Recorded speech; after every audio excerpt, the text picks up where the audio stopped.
We got Charles Oliveira at minus 135 as the favorite. And you got Justin Gaethje as plus 115 as the underdog.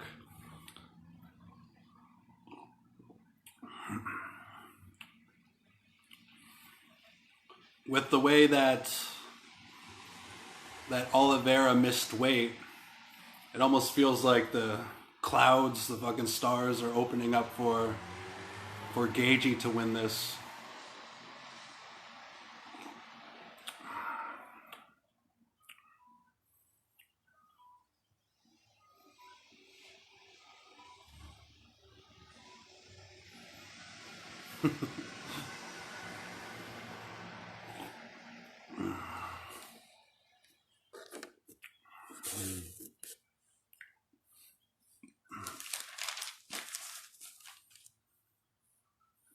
Rogan's calling Oliveira the best 150-pounder on earth.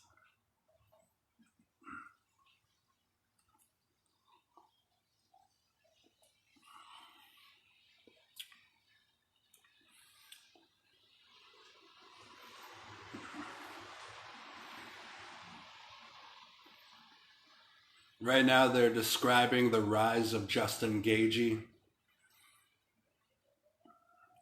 Michael Chandler versus Justin Gaethje was the fight of the year last year.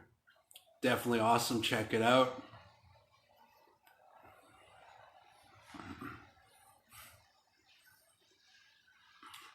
Boy, that Dana White has a tough job, eh? Getting in front of those fighters like that when they face off.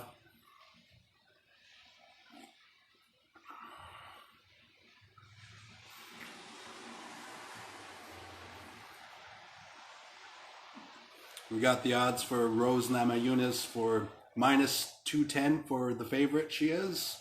And then Esparza is plus 175 as the underdog.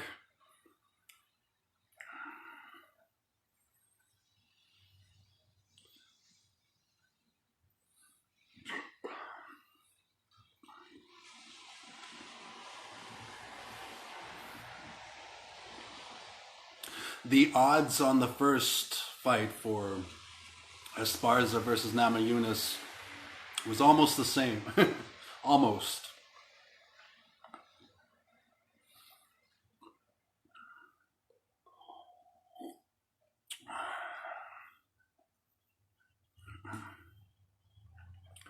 Carla Esparza. Cookie Monster. I'm not a huge fan of her her nickname, but you know, go Sesame Street.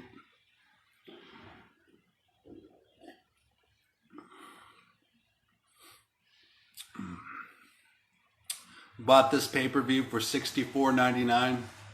I was super fucking worried when the prelims didn't come in, but apparently the prelims are owned by TSN, so TSN plays the prelims on TV, and then later on Fight Pass shows the prelims for free afterwards. So I'll have to watch some of those prelims later. But I did get a good chance to see some of the prelims beforehand. I took some notes down here. If you were watching earlier, with the fight between Journey Newson and Fernie Garcia, you know, I thought Journey started figuring out Garcia in the first round. And then by the time they got to the second round, you know, Journey led the second round completely. And then Journey had a couple nice takedowns with a couple good side kicks. And overall, he had more points and more takedowns than Garcia overall. So I scored that as round 1 Garcia, round 2 Journey, round 3 Journey, and then Journey ended up taking that for the win. So that was that one prelim on Fight Pass that I got to see. The second prelim on Fight Pass had Ariane Carnelossi versus Lupita Godinez. I gave the entire fucking show to Lupita Godinez. She controlled the entire fight. She fucking dominated Ariane. Lupi had amazing control as far as that goes. She was just on top the entire fucking time.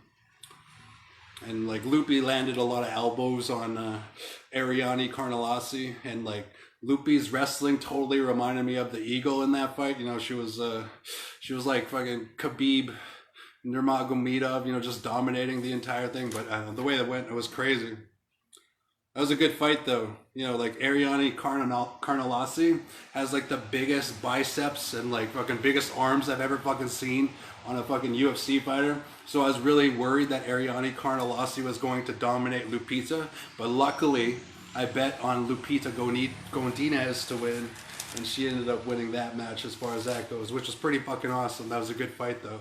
If you got Fight Pass, go and watch it, man. It's fucking awesome. Then the third fight from the UFC Fight Pass prelims that I got to see. You know, right now we're just before the matches anyway. But the third fight was Clayton Rodriguez versus Cj Vergara. Cj Vergara was a huge underdog when it came to that fight. I got really lucky there because I bet on Cj Vergara to win, but like Rodriguez was really fast at first, and that really kind of worried me at first. Rodriguez had some really big body kicks, and Vergara had a really great takedown and then top control in the second round, though.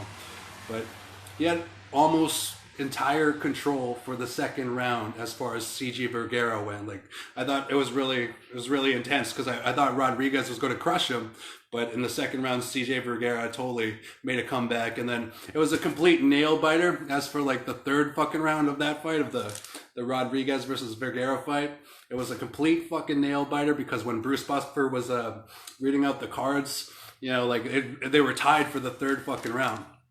So I was like, who the fuck is gonna win? And I got lucky. It was Vergara by decision.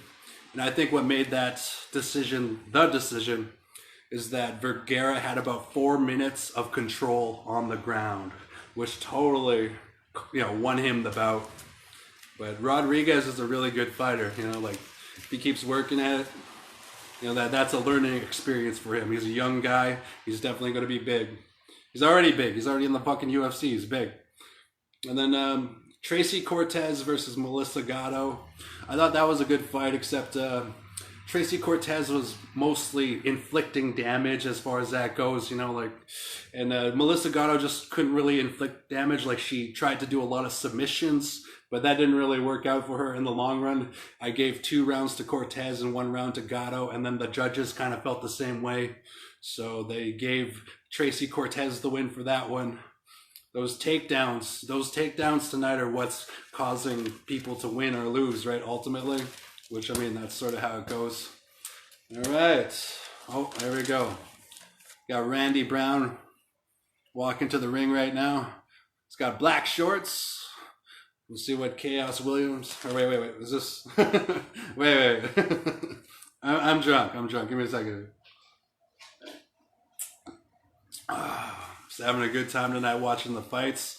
Shit cost me $64.99. Like I said, I was panicking earlier because my prelims weren't working, and then I found out that TSN owns the rights to the prelims as far as Fight Pass goes, and then they'll be on the fucking Fight Pass later. Afterwards, the replay will be on, but we'll see how that goes.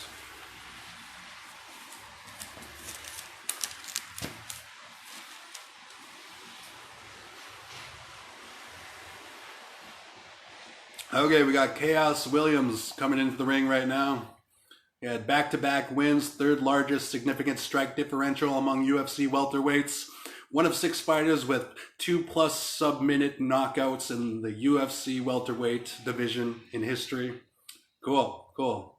I bet on Randy Brown, but we'll see what happens. You know, like anybody can win these fights. That's what I love about this thing. Like earlier, Macy Chiasson versus Norma Dumont, like Macy Chiasson was such a fucking huge underdog, and Macy ended up winning, which was totally cool. And like, holy fuck though, like Tracy Cortez and Melissa Gatto, sexy. Like those women, like fucking Tracy Cortez and Melissa Gatto, so fucking beautiful. That's a good fight. Check it out later.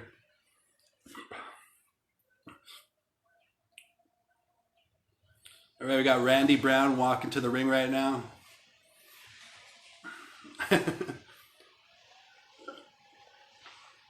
Randy Brown is 31 years old.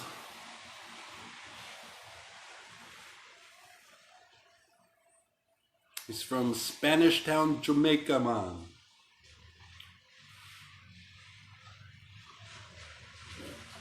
I'll check my Twitter. There we go.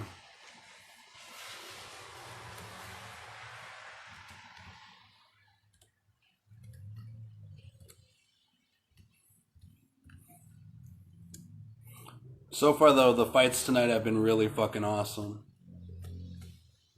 Worth the $64.99. Even though I'm just talking about the prelims.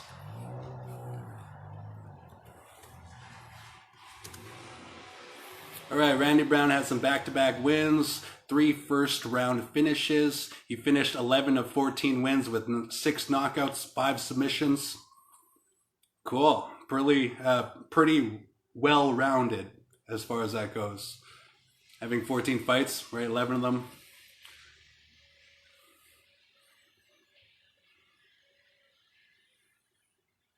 To win inside the distance.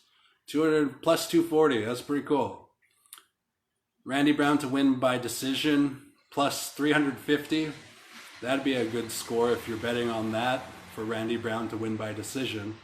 I just made a straight up bet. Money line.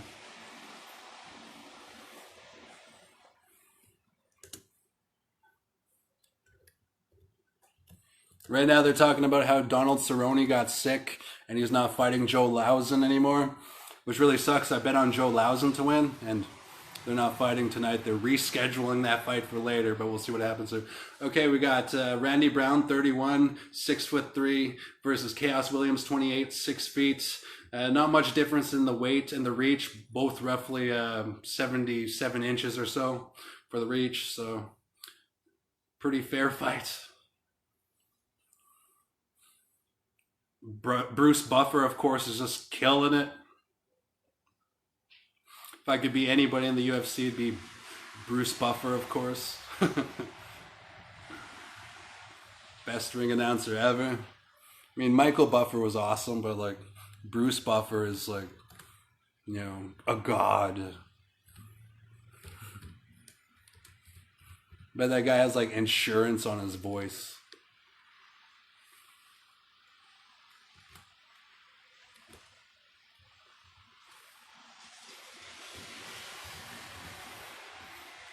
Chaos from Detroit, Michigan.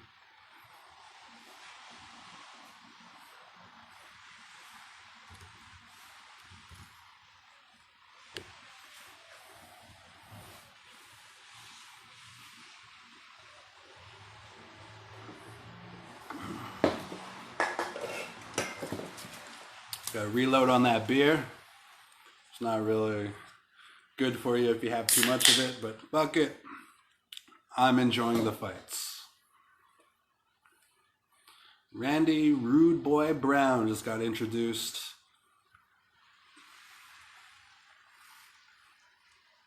We got Jason Herzog for the referee. Got round 1.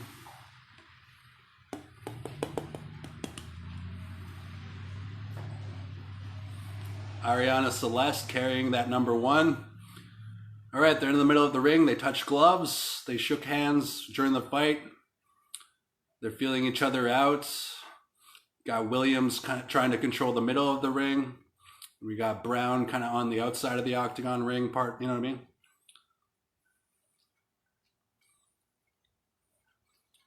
Oh, Brown's first, but Williams swung first. Brown had the counter for the first attack.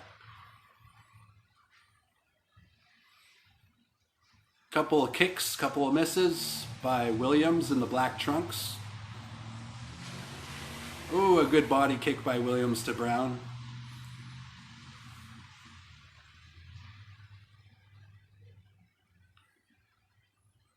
Kind of just feeling each other out right in the center of the octagon. 4 minutes to go in the first round.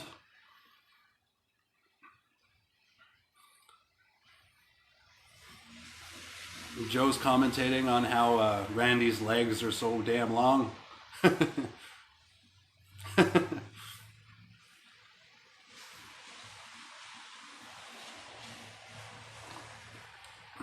Good leg kick by Williams. Couple of good jabs in and out by Brown. The old 1-2 by Williams, missing a couple times though, feeling each other out. Williams grabs his leg while Brown kind of kicks a bit. They stumble back a bit. Right now, Williams has Brown up against the cage. They're standing.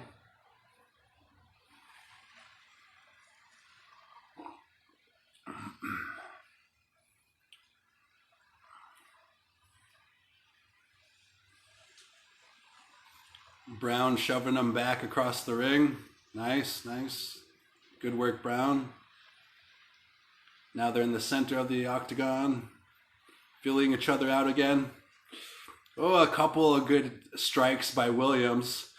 Brown got hurt. Brown's on the ground. Williams on top of him right now, giving him a little bit of a ground and pound.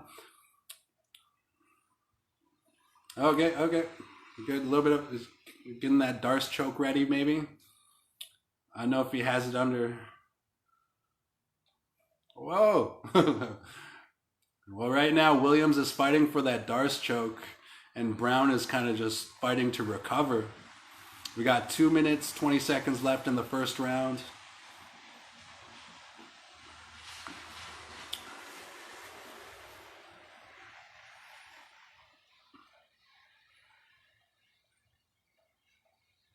Okay, Williams let go of the Darce choke because it was tiring him out or something. They're both on their feet now. But Brown definitely got hurt from that exchange. That's why he went to the ground, kind of buckled a bit.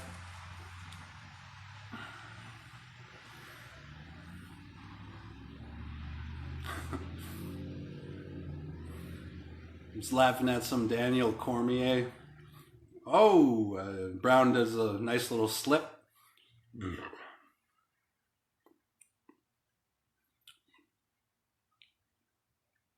Right now, both of them are still feeling each other out in the center of the octagon. Brown went in for a little bit of a takedown there. Didn't really work out. They're both on their feet.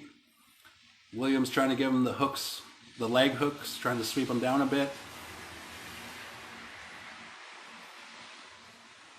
It's a good fight. Good fight. 1 minute left. 1 minute left. I'm not entirely... I think Williams is winning this round so far.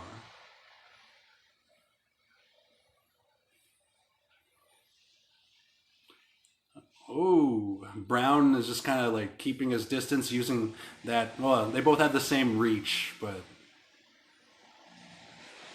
he's definitely keeping his distance. Randy shoots in for a takedown. Williams defends the takedown and then puts Randy up against the cage there.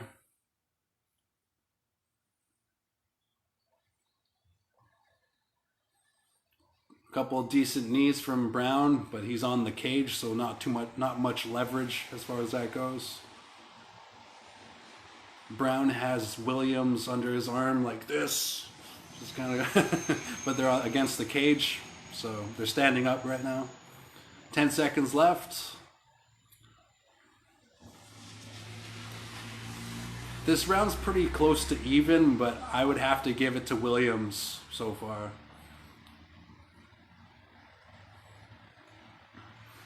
At the end of that round there, it looked like Brown was about to get him into some sort of guillotine, kind of like wrapped his legs around Williams' body, but the bell went before the end of, before he could do anything with it.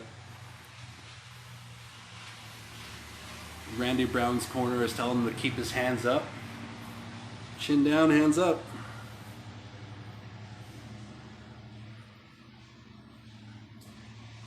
Ooh. We're showing a replay of a really good shot from Williams to Brown. It was right on the chin.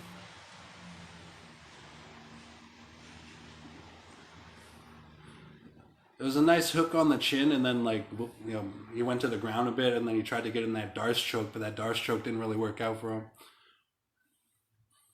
We're about to start round 2. The coaches just got out of the ring. Here we go.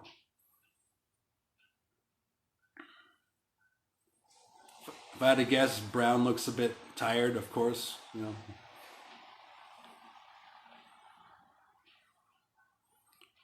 Brown with the good boxing strike. It was a jab, jab, cross. Really good jab, jab, cross. A couple of leg kicks. Yeah. Randy's starting to move like water. Ooh. I think Brown has to keep his hands up just a bit more.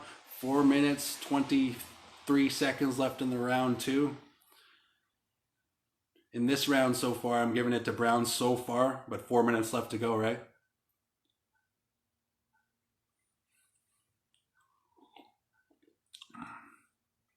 Brown's doing a really good job at keeping his distance. At least for now. 4 minutes left.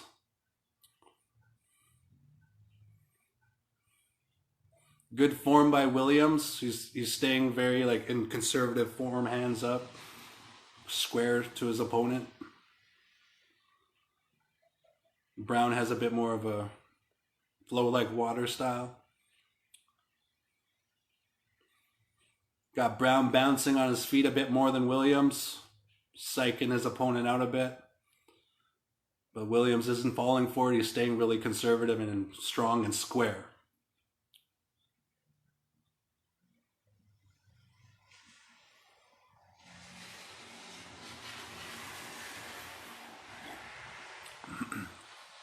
Couple light jabs from Brown to Williams.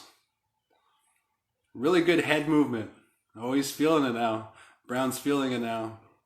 Okay, they got tied up. They're against the cage. Now Brown is up against the cage while Williams is pushing against him, keeping him there. You gotta work.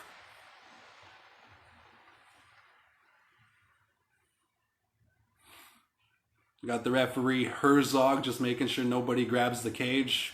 Good referee. Ooh. It was a decent kick that kind of sent Brown off balance while he was performing the kick.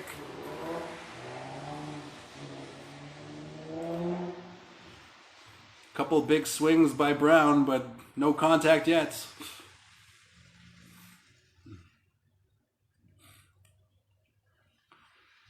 Joe just made a comment on how Brown is feeling more confident. I completely agree. Because he's psyching him out with the head movement and stuff like that. It's really awesome. Hopefully Brown can keep up this pace though.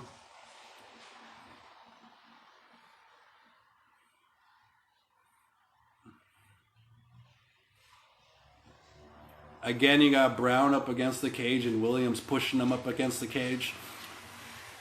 I think when it, whenever the judges see somebody pushing the guy up against the cage, I'm gonna have to think that the guy pushing the guy up against the cage is a little bit more in control, but Brown feels more comfortable against the cage is what it looks like. And that's why every time they get in a tie-up, Brown goes right towards the cage, and that's what they're doing right now with 1 minute 20 seconds left.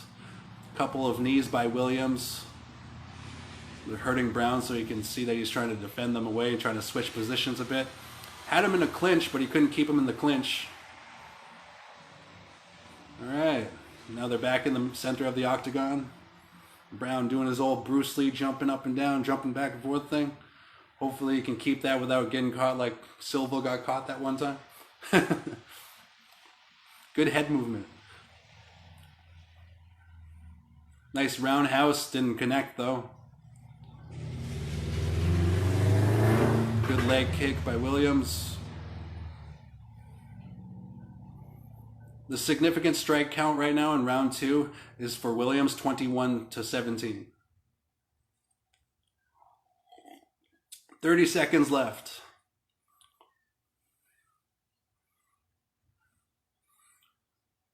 Williams looks more tired than Brown with 20 seconds left in the second round. They're up against the cage again. Of course, Williams is pushing Brown up against the cage again.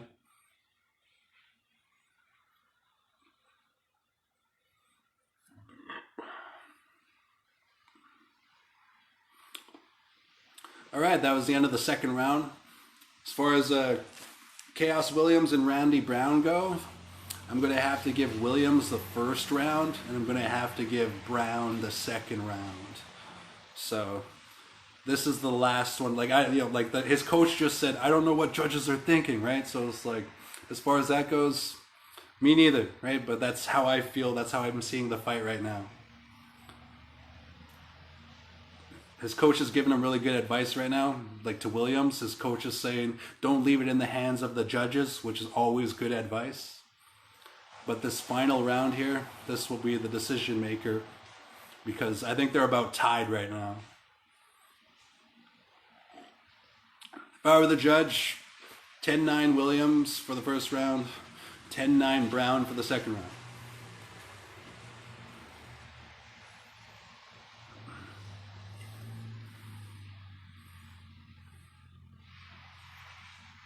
Hollywood Fight Night this Thursday coming up with Callum Walsh. That's sort of an ad that's going on right now. All right, they're about to start round 3. They touched gloves a bit, kind of. We looked more like Brown wanted to touch gloves and Williams just wanted to get to it. But they touched gloves anyway. Oh, a big kick from Brown to the like the face, almost the shoulder kind of thing. So it's face, shoulder, kind of that area.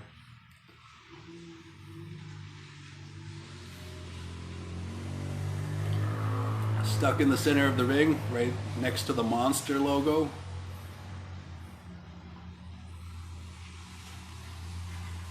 Come on, Brown. You gotta win this round, man. This is the decision maker right here. They're stuck in the middle of the ring right now, kind of just feeling each other out. They're both kicking each other, keeping their distance, you know? Nobody wants to rush in right now. Both are playing it very conservatively because one slip up, that's all it takes. Okay, you got Williams rushing in against Brown. Brown kind of fends him off there, backs away. Good defense by Brown. Oh, there you go. Good offense by Brown now. The 1-2 by Brown. Keep in touch with those roots, the old 1-2.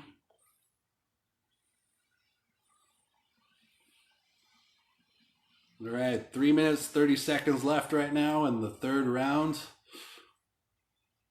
This round, I'm saying they're tied right now for this round, for this third round so far.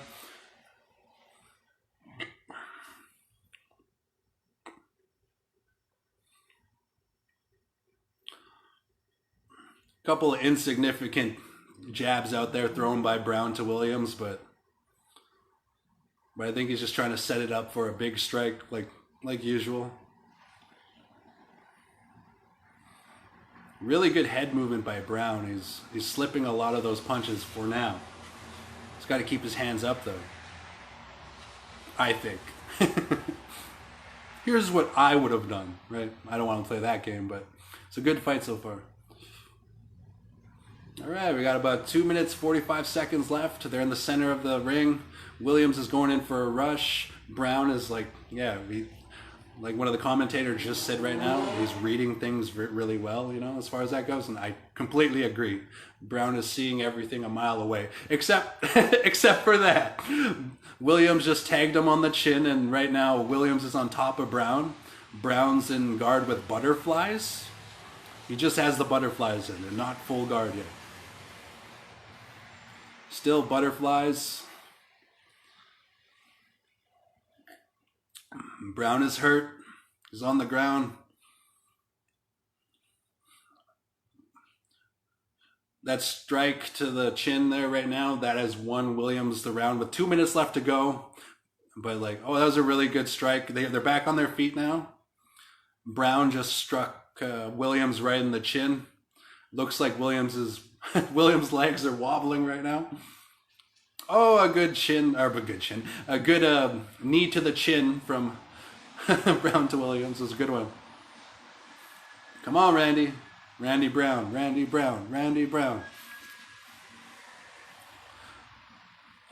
They're both so fucking tired right now, you can tell.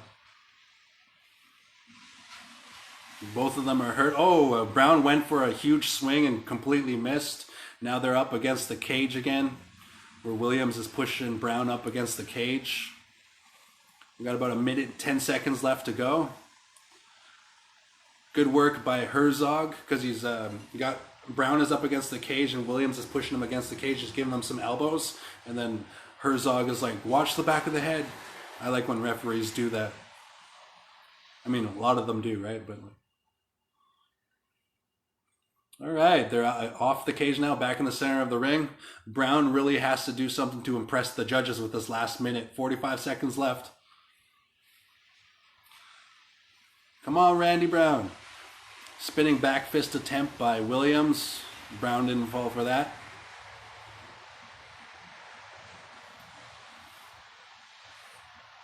Williams had Brown up against the cage so many times that I'm feeling Williams for this round.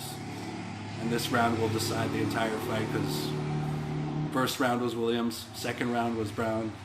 Oh, a really good clinch game for a few seconds there by Brown. Had him in the clinch, giving him a couple knees. It was awesome.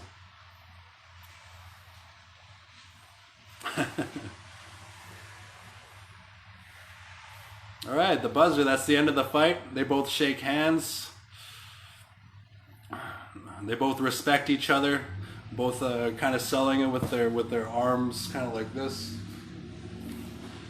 Both are tired as fuck.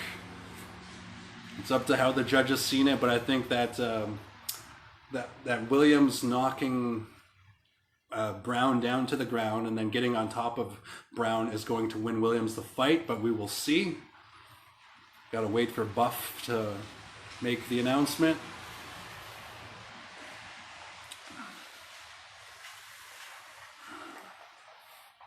Yeah, it was that right hand in the third round there that allowed Williams to get on top of Brown there. That might have won him the fight over there. We'll see, though. Sometimes the judges surprise you. All right, we're just awaiting the decision.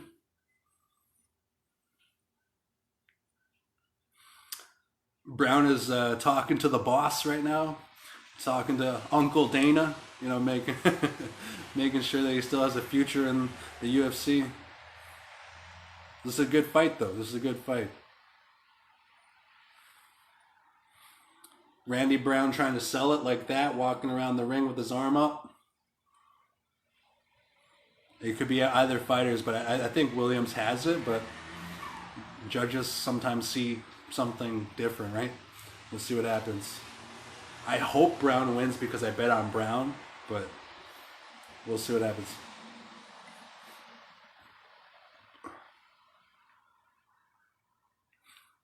$29-28 Brown. $29-28 Williams.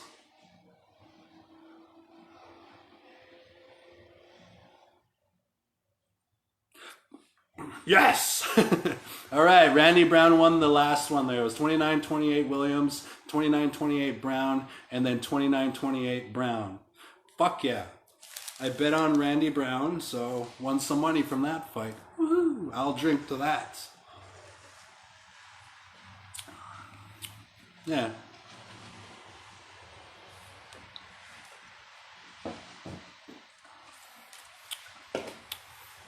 It was a good fight. We got Joe Rogan going to the center of the ring to talk to Randy Brown, the winner. All right. What do we got over here?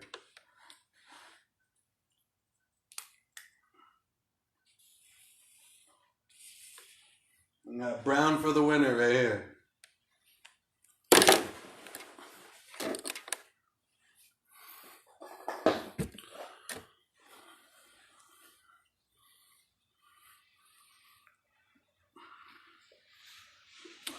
Randy Brown is plugging Skinny Bet.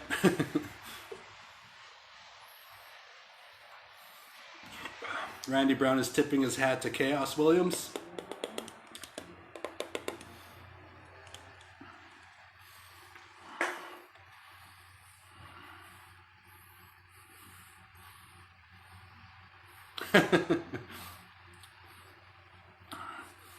Randy Brown is making some comments about how in the first round he was a little bit held back, and then after that first round he started loosening up a bit. Take this boy to school is what his quote was.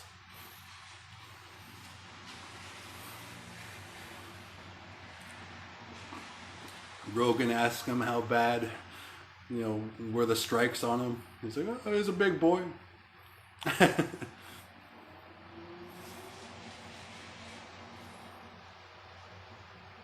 Randy Brown said that he got lucky to recover there and to finish the fight and win the fight.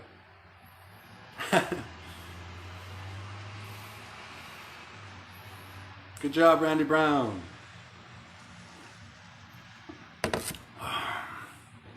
Randy Brown. All right, that sticker right there. Yes, it's mine, but originally underneath that sticker was Joe Lauzen and Donald Cerrone. but Donald Cerrone got sick before the event tonight, so that fight got canceled, which sucks. I bet like 15 bucks on Joe Lausen, but I get my $15 back because the fight didn't happen, right?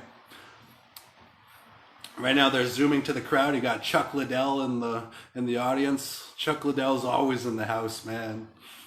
One of the greatest of all time. This one story I heard, allegedly, he was hanging out with Dana White, and like apparently Chuck Liddell was doing a bunch of hookers in the hotel room, which, I mean, totally fucking awesome. Another Chuck Liddell story is that he went for breakfast and like beat up a bunch of people and then took this girl home. Hey, you want to get out of here? No. Chuck Liddell's awesome.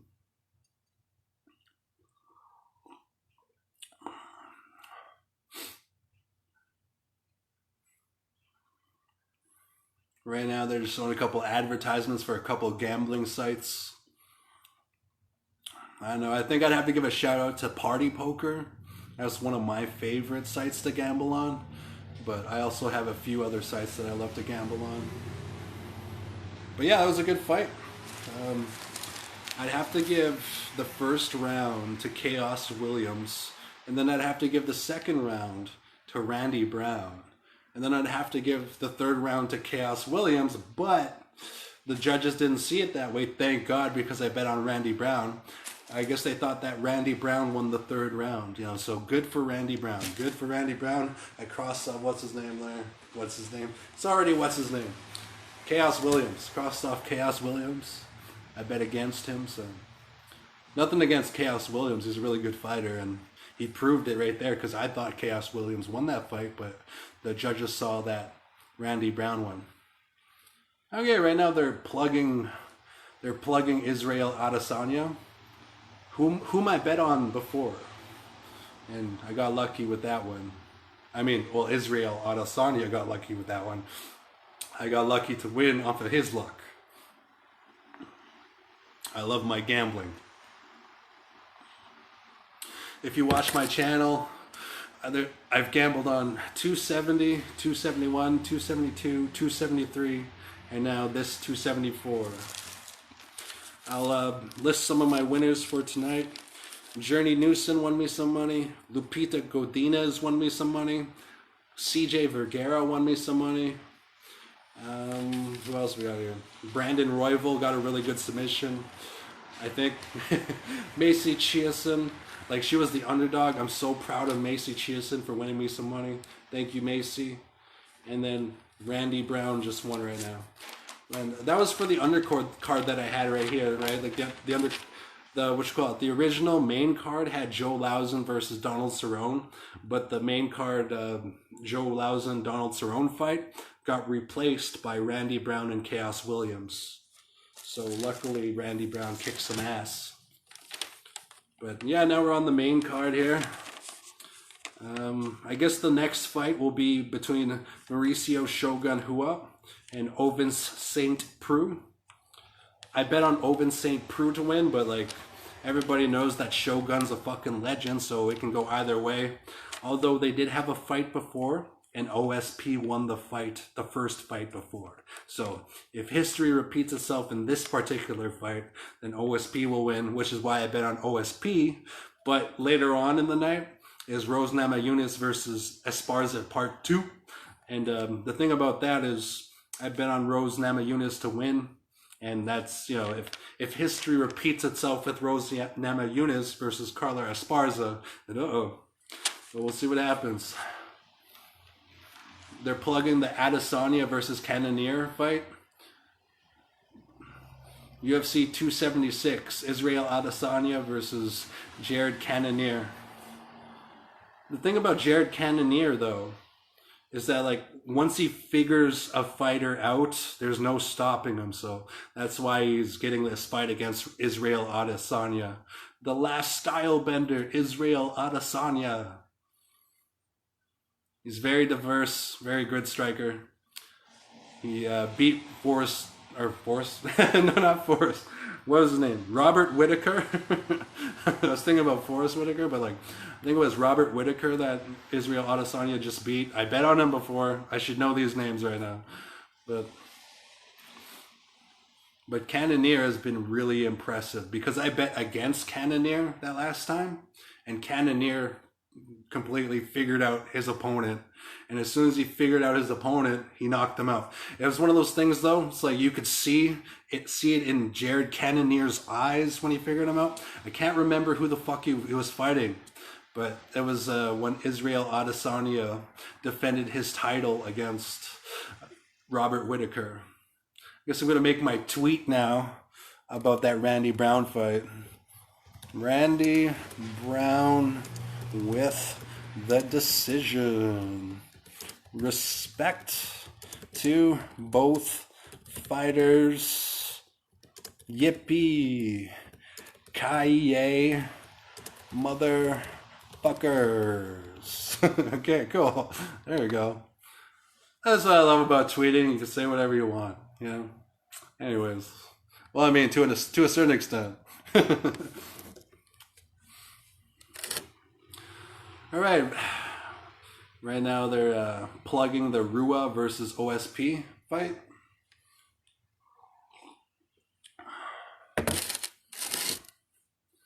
They're talking about the first fight between OSP and Rua.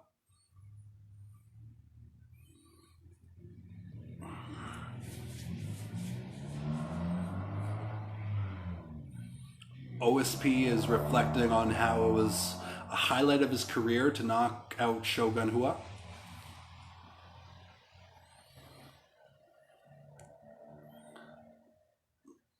Shogun plugging the redemption of if he wins this fight, it'll make it up to himself. You know, how he lost that first fight against OSP. I hope OSP wins, but I'm a big fan of Shogun as well. Oh, they're showing the time that Shogun knocked out Chuck Liddell. Chuck Liddell's in the crowd right now. I wonder who he's rooting for. My guess is Chuck Liddell would be rooting for Shogun, but I don't know.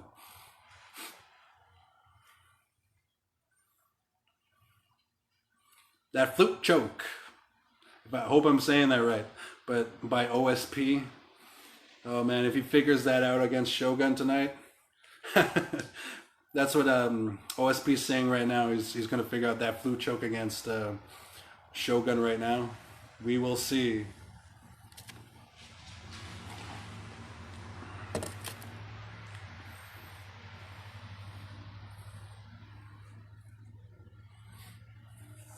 Just listening to the female announcer here.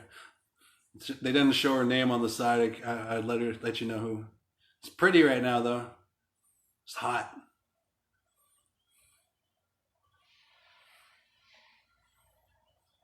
Really good director with the camera because they had focus on her and then they took the focus all the way out, you know, like they usually do. But we got OSP walking to the ring. Apparently his sponsor must be Crypto.com because it's what he's wearing on his shirt and on his hoodie. Good music, coming out to some good music.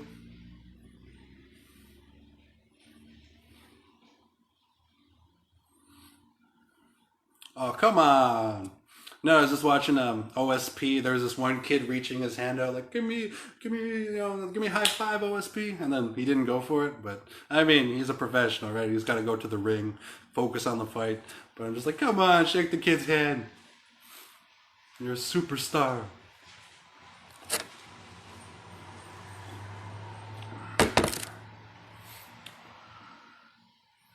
Just sipping on this beer. I only have like some of this one and then one left. Hopefully it'll make it the entire pay-per-view.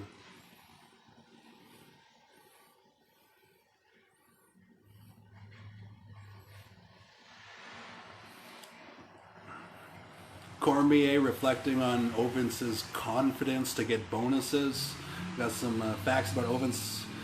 Most performance awards in UFC light history heavyweight division. Second most finishes in UFC light heavyweight history. 4 of 7 Von Flute chokes in UFC history. 4 of 7 Von Flute chokes. I call it the flute choke, but Von Flute choke. Sorry, my bad.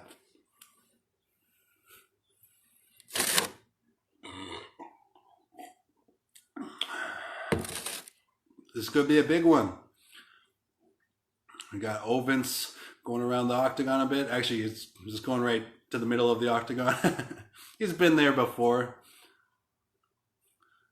Oh, you got Shogun Rua coming out to sail by AWOL Nation.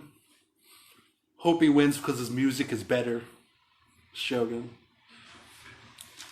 But I got my money on OSP. So, come on, Oven St. Preux.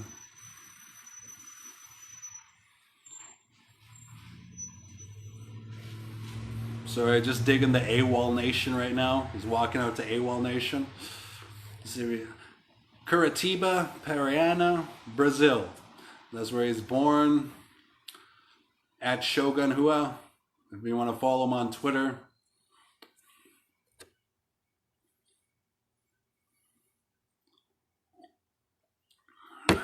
Shogun Rua, former UFC light heavyweight champion, 2018 UFC Hall of Fame inductee. Third most knockouts in UFC WEC SF Pride history. Cool. Third most. He's got the bronze for that.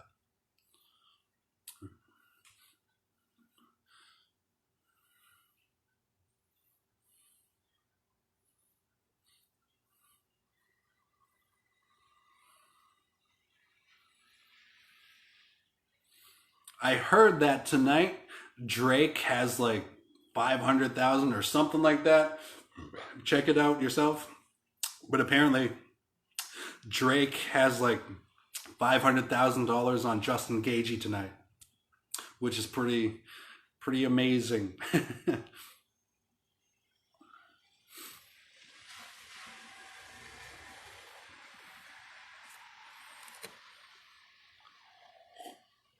We got Shogun Rua shuffling the octagon right now.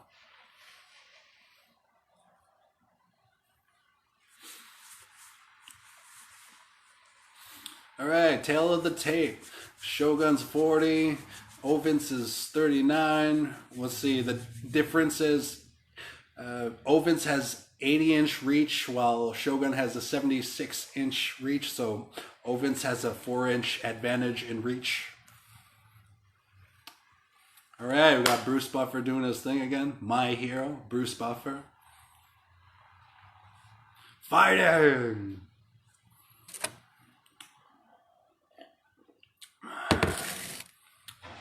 Ovens is 25 wins, 16 losses.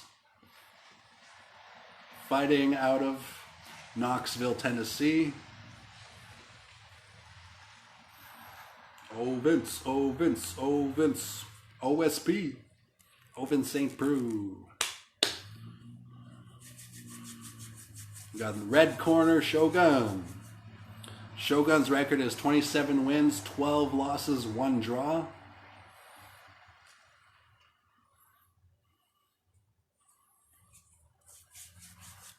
Shogun's the underdog in this. If you bet on him, you got plus 210, which is pretty good if you win, but I'm hoping OSP wins. Tonight we've seen a lot of underdogs win though, which worked out in my favor.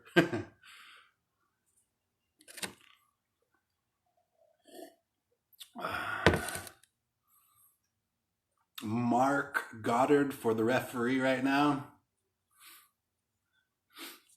The sexy Brittany Palmer doing the ring girl thing, holding up the number 1. Round 1, let's do this. Reading some tweets in the background there.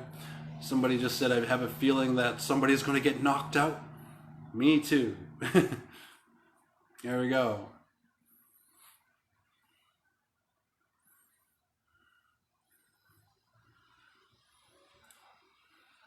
Just laughing at a couple of things Cormier is saying. Shogun's doing a couple good leg kicks. A couple of good... Shogun's doing the counter fighter thing right now. Right now they're in the center of the ring, feeling each other out. Shogun's kind of got his hand cocked, kind of like ready to kind of throw it at any moment, you know? So it's like, don't rush in, OSP. Take your time, man. Look at that.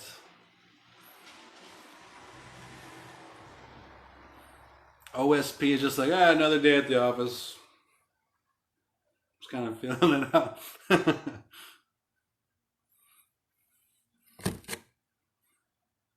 All right, we got 4 minutes left. They're both kind of just feeling each other out, keeping each other's distance.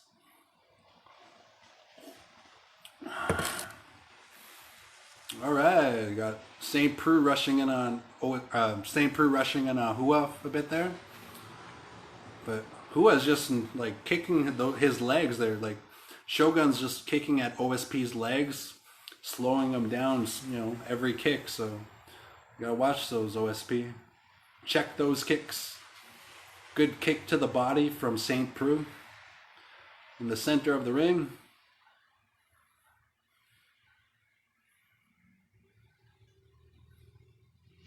Three minutes left in the round. They're both at the center right now, just still filling each other out.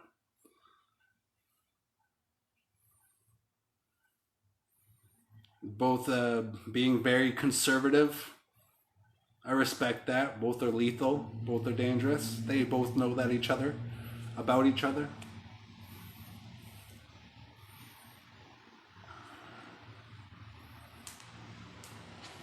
Shogun Hua had the belt in 2010, and then he fought against John Jones, and John Jones took the belt away from him.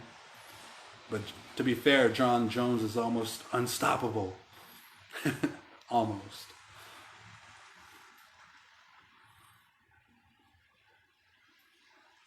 Another good body kick by St. Preux to Hua.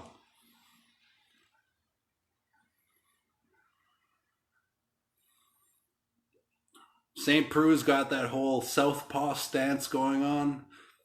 Love fighting in the southpaw stance. Paw. 2 minutes left in the first round. So far it's hard to tell who's winning this round. They didn't really do too much yet. I would have to give this round so far to St. Preux just for the body kicks. But I mean, Shogun has had some really good leg kicks to St. Preux, you know? So it's hard to tell.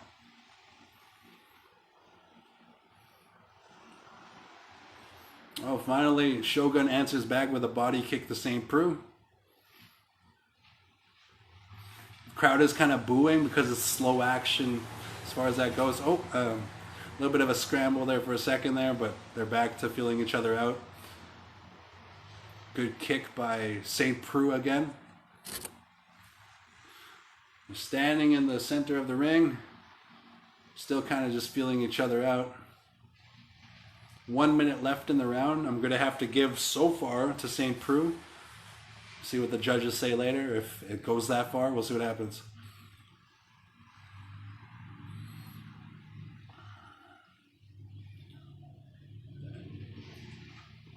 Shogun with a good kick to the legs again. Feels like Shogun's working on St. Preux's legs and St. Preux is working on Shogun's body as far as kicks go. Another good leg kick from Shogun. Like those leg kicks to the leg, like they fucking add up. So it'll slow down St. Preux if he keeps letting him kick him like that. St. Preux went in for a cross there, didn't really work out. He's in the southpaw position, which is why, yeah. All right, and that's the end of the first round.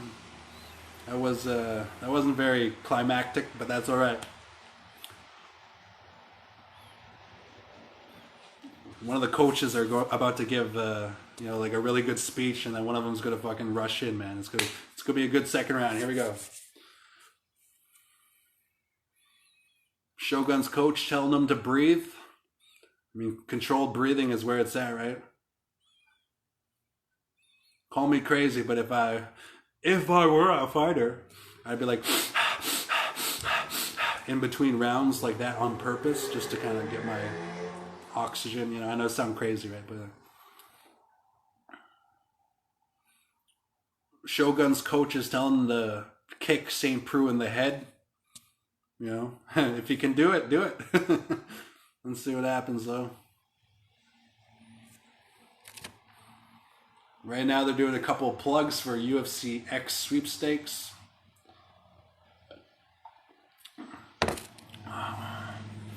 About to start round 2. Camera guys are getting out of the ring. Oh, here we go. They touch gloves at the beginning of round 2. Center of the ring, first to land in round 2. St. Preux to Hua in the body.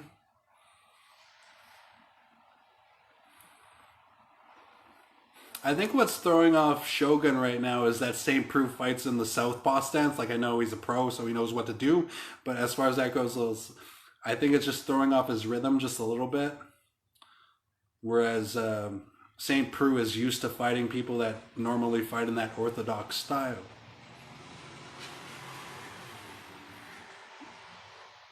Good head kick from St. Preux to Hua, but he had his hand up, so he blocked it a bit. Still hurts, right? Kind of. They're in the center of the ring. St. Preux is kind of bouncing around, doing a little bit of classical boxing, you know, bouncing around, kickboxing style. Chinese boxing. Bruce Lee movie, yeah. All right, we got 4 minutes left in the second round.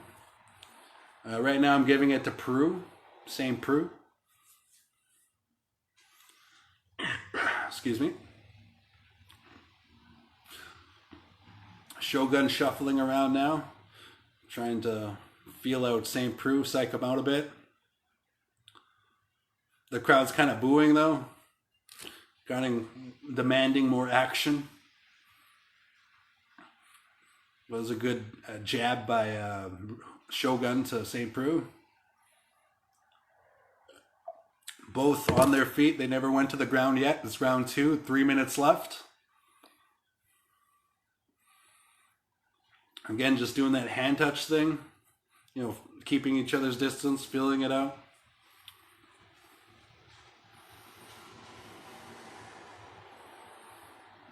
Daniel Cormier reflecting on how he's still 40 and still fighting, given her in the biggest organization on earth and as far as fighting goes. Good point, Cormier.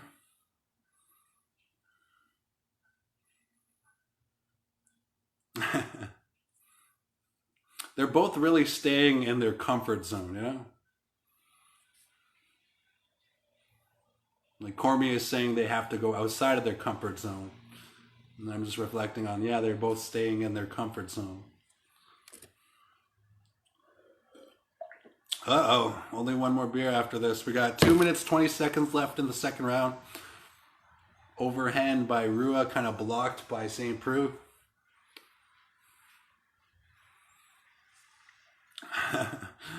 Just reading Kevin Holland's tweet. I'm down with OSP. Me too, Kevin Holland. Me too. Crowd is booing again. 2 minutes left.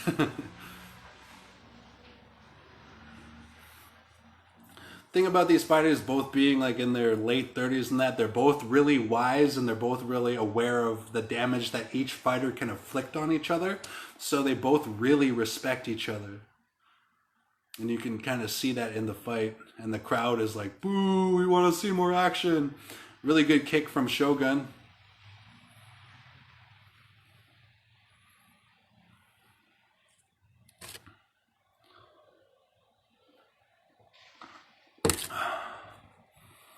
Cormier's reflecting on how Shogun used to be a bit more frantic and more outgoing of a fighter, and Ovince St. Preux is trying to make Shogun fight like the old Shogun. But yeah, wisdom teaches a lot there, and they're both really respectful of each other, keeping each other's distance, kind of doing that hand touch thing. Right now, the live odds, minus 120 for St. Preux, minus 110 for Rua. Rua.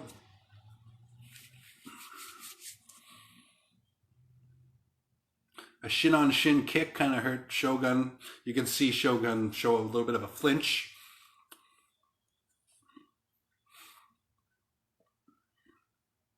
They're in the center of the ring right now, 30 seconds to go. We got Ovince St. Preux kicking Shogun in the head, but at the same time, Shogun keeps that hand up, you know, chin down, hands up. Old school. Good body kick from St. Preux. 10 seconds left to go with the whole...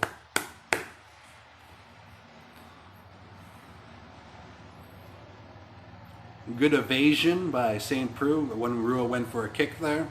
Step back, got out of the way. Best way to do it, I guess. Alright, that's the end of the second round. Coach telling him to get his mouthpiece out to breathe.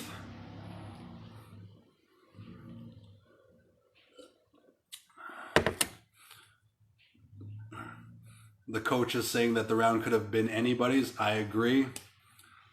I'm giving the first round to St. Preux. I'm giving the second round to a draw, you know, so it's hard to tell.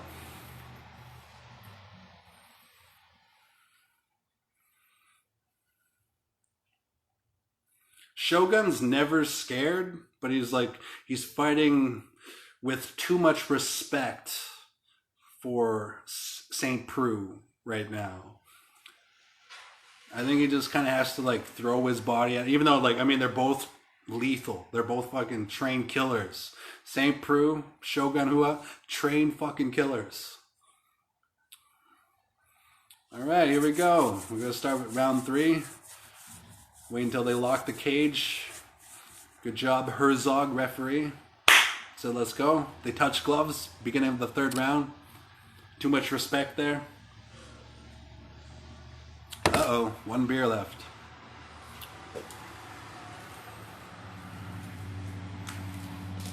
A little bit of a scramble. St. Preux trying to take down Rua.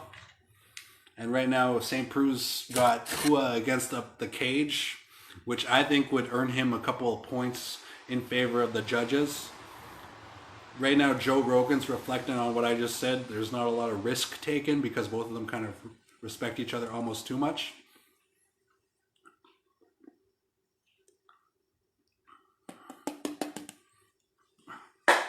Well, that's my last beer.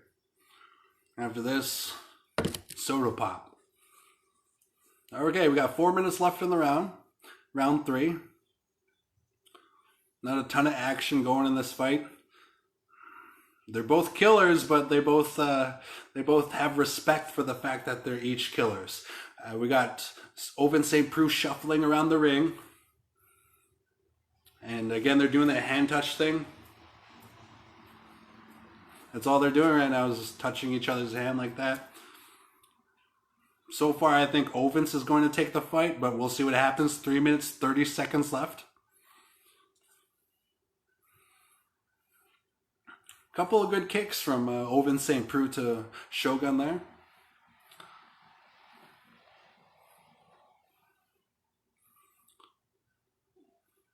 Ovince has just been working on the body. You can just see these like the Shogun's body is like turning pink from all of the body kicks from OSP. So 3 minutes left in the third round. So far, if I were a judge, I'd give it to St. Preux, OSP. We'll see what happens. 3 minutes left exactly. Shogun kind of staying on defense, which I mean makes sense, right? Defense is the safest place to stay, but see what happens.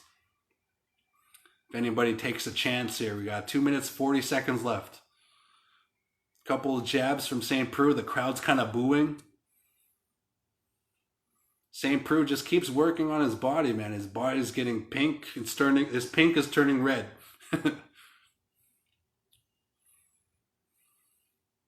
The crowd's really booing them now. We got 2 minutes, 20 seconds left.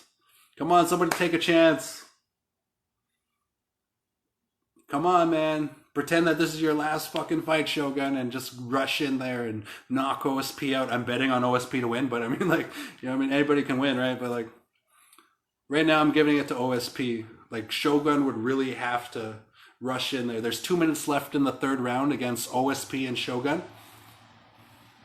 Mauricio Shogun Hua. They're just in the center of the ring, kind of feeling each other out still. Ovince St. Preux is landing more hits, more strikes. So the only way Shogun can possibly win, I think, is to take a chance or to get lucky when St. Preux comes in and then he just catches him or something. But we'll see what happens. A couple of good jabs from St. Preux. We got a minute and 30 seconds left.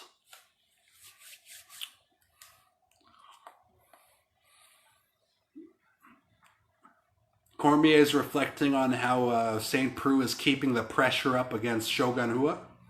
I agree. St. Preux is keeping up more pressure than Shogun Rua is right now. We have a minute and 1 second left. Come on, Shogun. I bet on OSP to win, but I kind of hope that Shogun does something crazy. 50 seconds left. Come on, Shogun. I mean, if St. Preux wins, I win money. But on the other hand, I'm a Shogun fan. I had to play the odds in the first fight. The first fight, OSP won, so... OSP, Shogun, part 2. Very anticlimactic fight. There's 30 seconds left. They're still kind of doing that touch glove thing, but... it's the last round, so... lay it on the line, 20 seconds left. Come on, guys. Come on, guys. You're heroes to some of us. Show it. Somebody take it. 10 seconds left. All right. I'm guessing that if nothing happens the last 5 fucking seconds, I'm guessing that OSP wins this one. Shogun is running away. So I think that Ovince St. Preux won that one. We will see. I got the old black marker out ready here to cross out Shogun. We'll see what happens, so. We're awaiting the results for the fight against Shogun Rua versus OSP right now. They're showing a couple of replays of OSP giving a couple of good body kicks against Shogun. Like I said, Shogun's body started out white, now he's pink, and then his pink is starting to turn a little bit red. You know how it goes.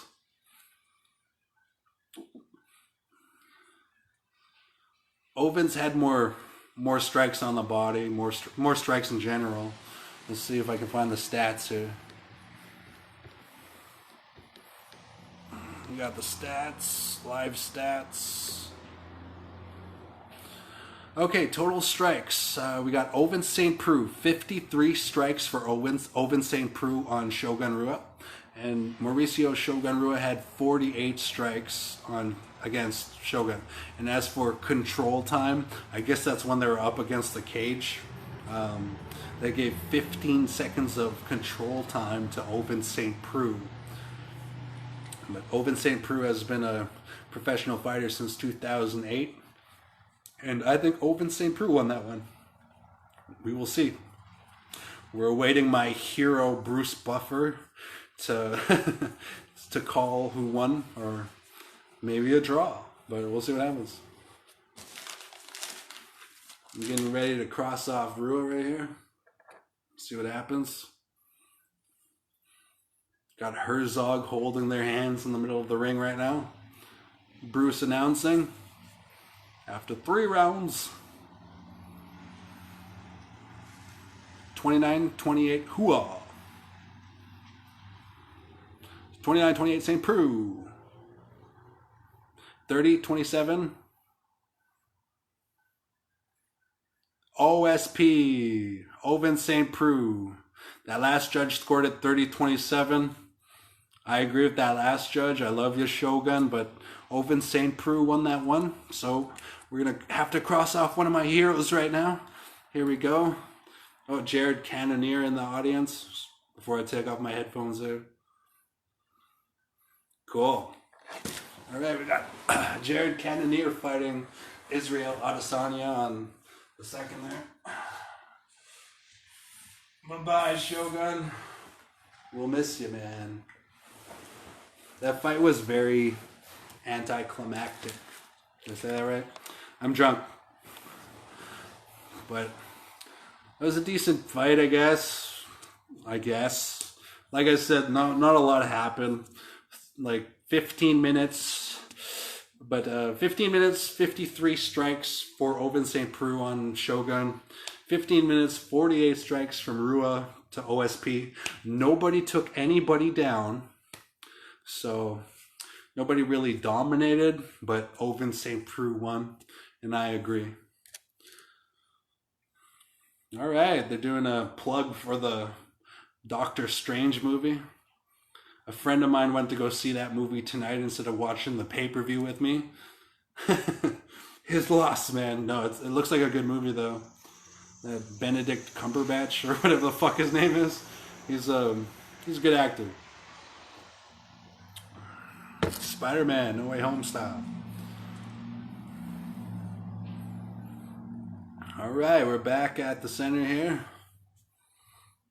I'll get rid of that. I'll tweet out make my tweet now. My tweets, UFC, hashtag 274, hashtag 274 live. Shogun versus OSP. Fun, but not a lot of action. Respect to both legends of the sport. OSP won. Cheers. Tweet. Right now they're plugging some old videos of Tony Ferguson. I bet on Tony Ferguson tonight. Can you believe that? He's like a really big underdog. My little brother, he's like a really good jiu-jitsu fighter, and he has a jiu-jitsu fight coming up, and he bet on Chandler. So I hope I win this one in regards to, you know, me betting on Ferguson and then my brother betting on Chandler. Love my little brother. Love all my little brothers. I have like 1, 2, 3 brothers. Wow. I'm the oldest for them. They're plugging a couple of Chandler fights. You can't speak about Michael Chandler without bringing up the Justin Gaethje fight that he had. That was Fight of the Year in 2021. It was fucking awesome.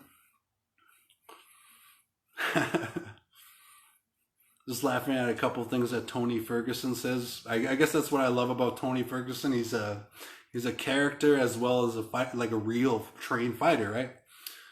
He said that he went back to his wrestling roots as far as that goes. That he went back to his old wrestling coach in high school, and that him and his wrestling coach touched base a bit. And you know, sorry, I'm slurring my words right now. Thanks, beer. But the fact that Tony Ferguson is getting in touch with his roots of why he wanted to fight and compete in the first place, like, it just makes me have that much more faith in Tony Ferguson. But we'll see what happens. Hopefully Tony Ferguson can pull this off. All right, who do we got coming to the ring first? El Kakui. Here we go, Tony Ferguson. Excuse me, sorry about that.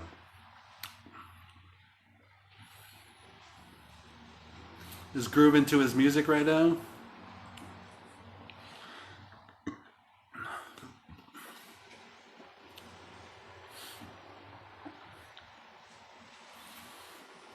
All right. So I guess crypto.com is like funding the entire fucking bill or something like that, because they've all been wearing that crypto.com shit. I guess that's the new way of the future, right?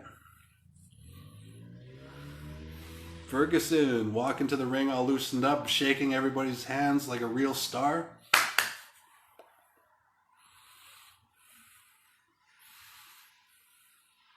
Took a year off, and hopefully he's back to make a point that he belongs here still, even though he's kind of older, right? But he's number 7, so you can't go wrong with number 7. Lucky number 7.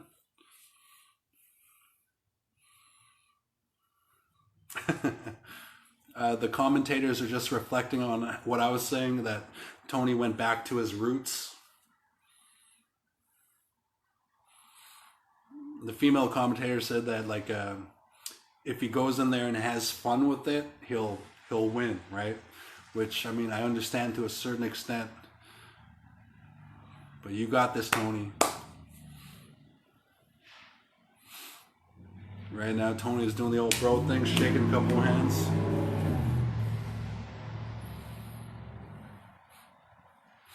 All right, for Tony Ferguson, former interim UFC lightweight champion, 4th most finishes in UFC lightweight history, tough 13 welterweight winner for Team Lesnar.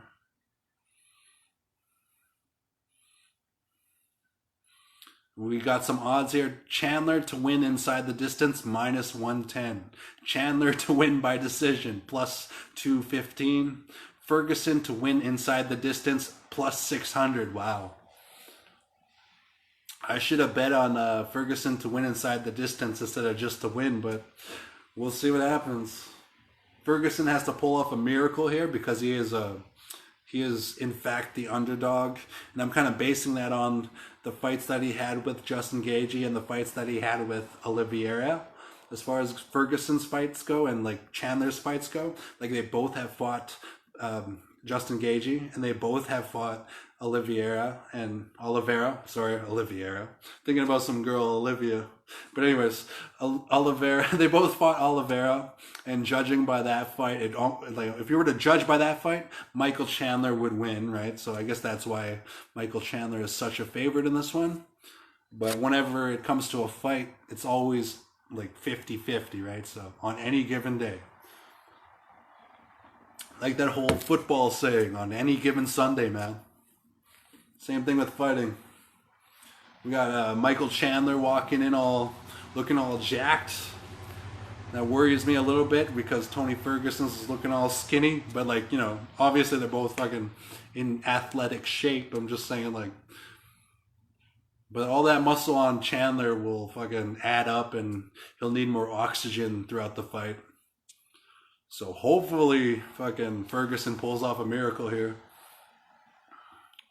Grooving out to Chandler's music. Good choice. Good choice.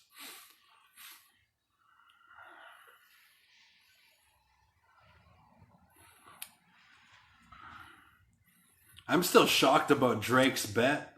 Like, he didn't fucking learn his lesson already. I think he bet $200,000 on Jorge Masvidal to win against Colby Covington. And you know, Colby Covington won that fight. And then tonight Drake's betting $500,000 on Justin Gaethje to win. So, but like, it's hard to tell, man. I like with Oliveira missing weight, it almost feels like the clouds, the fucking stars are opening up for Justin Gaethje to win tonight, but we'll see. We got Michael Chandler kind of praying. Ooh. You know, thank you, God, for this opportunity. This is what it looked like. All right, Michael Chandler, former Bellator lightweight champion, 13 first-round finishes, finished 17 of 22 wins, and of those 17, 10 were knockouts, 7 were submissions, so clearly he's well-rounded. Kind of freaks me out because I bet on Ferguson, the underdog. I should have bet more money on OSP. Oh well.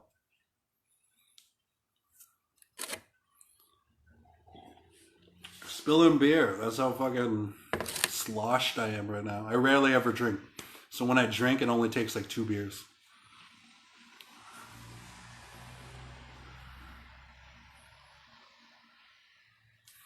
Cool. All right, well, the crowd is really rooting for Chandler here.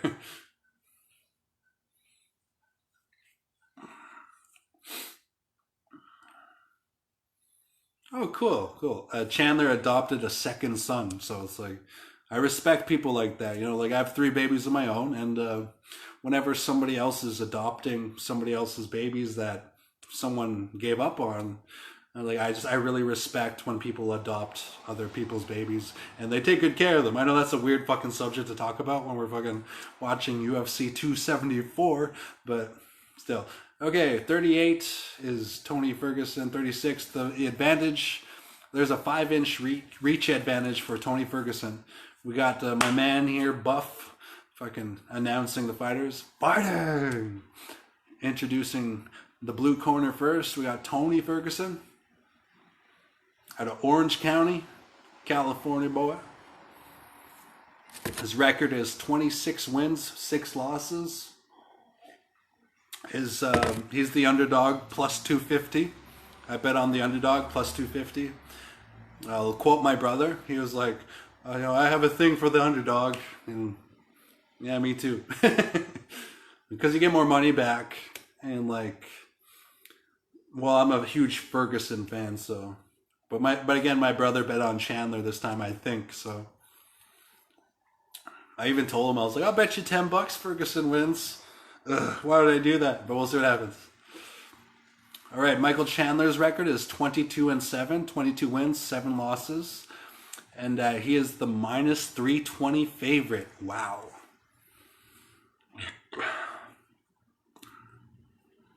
So either way, bookies are getting paid tonight for this fight. Well, I mean, if Ferguson wins, then maybe not, but bookies know what they're doing. Ooh, Herzog again for a referee. Luciana Andrade, a ring girl for round number 1 here. Come on, Tony. Come on, Tony. Ooh, Tony elects to not touch gloves while Chandler was like, hey, buddy. Hopefully that works in Tony Ferguson's favor.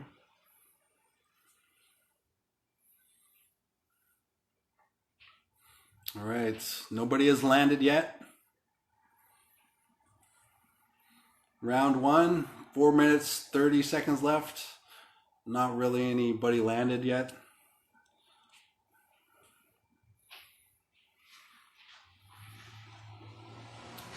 The commentator just said that Chandler is expecting to fight 15 minutes, so I guess he's taking his time.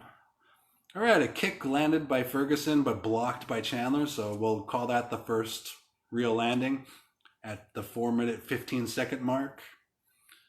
We have 4 minutes left. A couple of good leg kicks from Ferguson. Ferguson's got to move his head out of the way there because Chandler's doing a couple of good jabs. Using his boxing. Oh! Fucking good left from Tony to Michael Chandler. Chandler went to the ground for a bit and got right back up. They're both on their feet. Good recovery by Michael Chandler. Ferguson is kind of like stalking him though right now, man. Come on, Tony. Tony. The crowd's cheering. I can't tell what they're cheering, but we got 3 minutes, 20 seconds left. And right now, Tony Ferguson so far is winning, but we'll see what happens there. It's only the first 2 minutes, so. Chandler going for those really big swings and like just, you know, like Ferguson is just evading him like a champ. Hopefully he can keep doing that. Hopefully Ferguson can land a couple more shots. That left though leveled out Chandler for a second. The Chandler got right back up. We got 2 minutes, 50 seconds left. They're both on their feet, circling around the ring. It's a pretty chaotic fight as far as like position in the ring goes.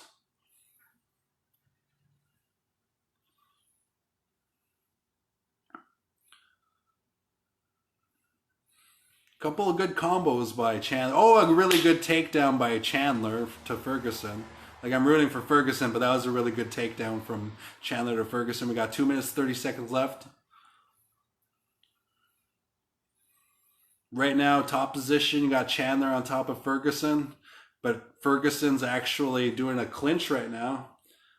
Oh, a little bit of wrist control got him out of the clinch as far as Chandler. But Chandler's on top, though, so he doesn't have that much to worry about, except for maybe if Ferguson can work on a submission here. Okay, Ferguson's in full guard right now, kind of up against the cage. And Chandler's posturing up, but like Tony's kind of got these butterflies going. It's kind of weird. All right, good push kick from Ferguson on the ground, but still Ferguson's on the ground, so the judges are going to see that as Chandler being on top there as winning. So Ferguson's landing some better shots than Chandler is when they're on the ground, and Ferguson's the one on the bottom. So, oh, there we go. There you go. A little bit of ground and pound from Chandler. Come on, Ferguson. All right, holding them close. Try not to get hurt there, but closed guard.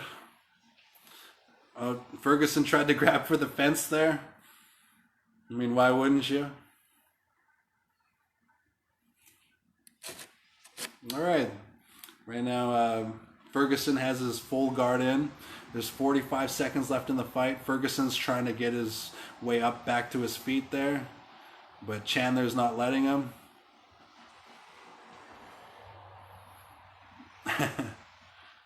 Rogan just said that Ferguson's looking for a Kimura sweep. Makes sense.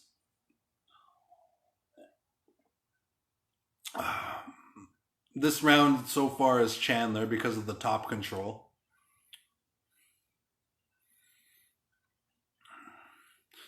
Some ground and pound from Chandler, but Ferguson's doing a pretty decent job at limiting the damage. There's 7 seconds left in the round, so hopefully Ferguson can get back on top in the second round. See what happens there? All right. End of the first round, both of them are bleeding. We got a little bit of blood right there from Chandler, and we got some blood on the forehead from the elbows and the punches delivered from Chandler to Ferguson, right? So Ferguson has the forehead cut, and then Chandler has the fucking chin cut. Coach is giving him a talking to right now. It's in the middle of the first and the second round.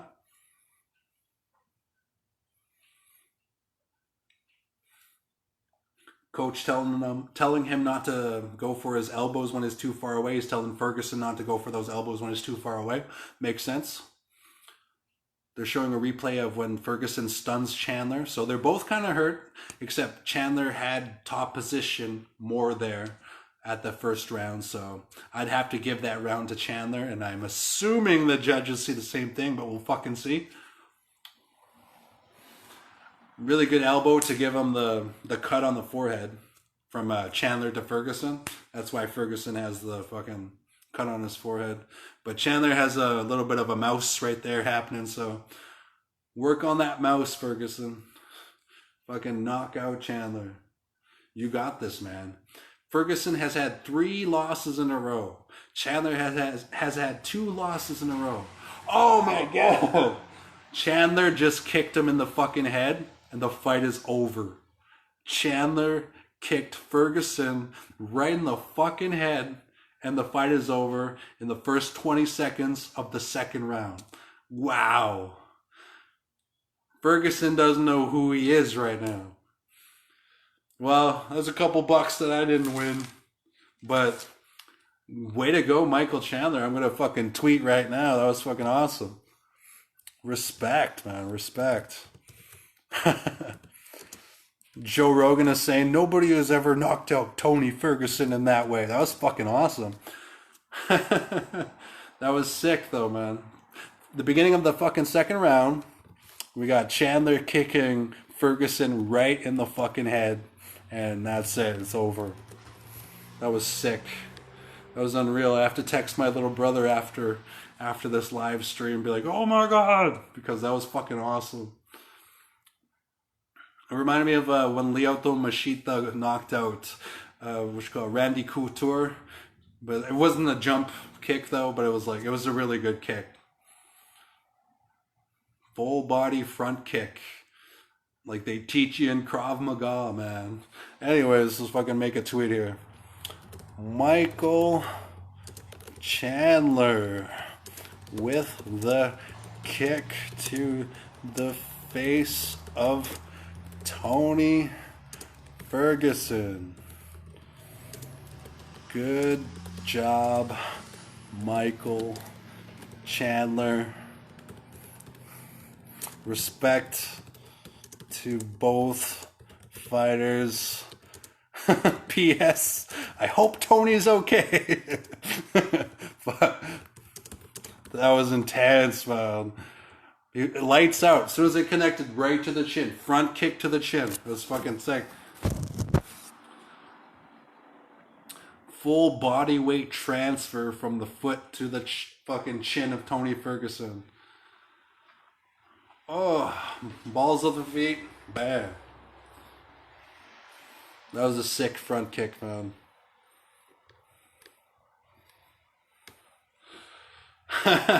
Watching fucking Joe Rogan's reaction.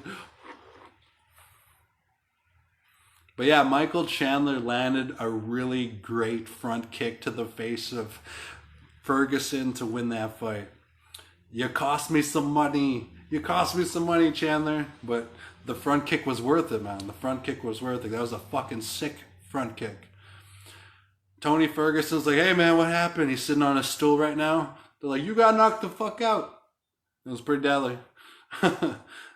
Gilbert Burns in the audience clapping away after his fight with Khamzat Chimaev, which was like so far fight of the year, I think. So far. We'll see what happens though. I'll drink to that. Bruce Buffer reading it. 17 seconds of round number 2. Winner by knockout. Iron Mike Chandler. With the front kick to the face of Tony Ferguson. Fuck. I'm just saying fuck because of the money thing, but like seeing the fight live right now, completely fucking worth it. Joe Rogan's talking to Michael Chandler right now. Congratulating him on a fucking great knockout.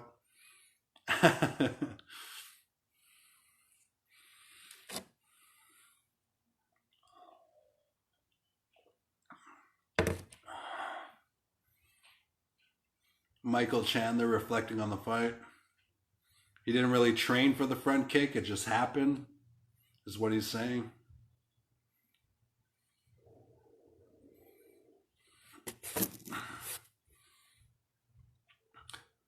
Joe Rogan reflecting on the power that Michael Chandler had in that fucking kick. It was amazing.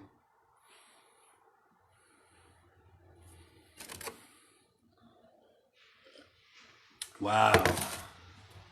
You could see like Tony Ferguson's ears like flapping when he got kicked in the fucking chin by Michael Chandler.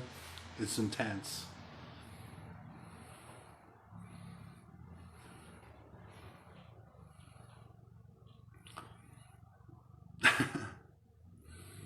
Still has that mouse on his eye, but good job, Michael Chandler. Ben Keeley says that was a truly terrifying knockout. I agree. That was awesome. Excuse me. Right now, Michael Chandler is demanding a rematch against Justin Gaethje.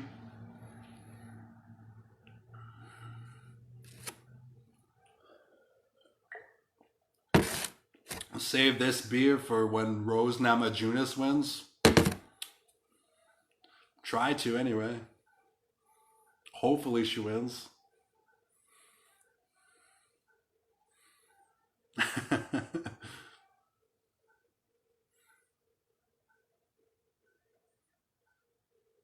Michael Chandler is just really pumped up right now, calling out everybody in the division, basically. Good fight, though, man. Good fight. Michael Chandler. The fucking front kick to Tony Ferguson's face for the knockout. Amazing. That was a really good knockout.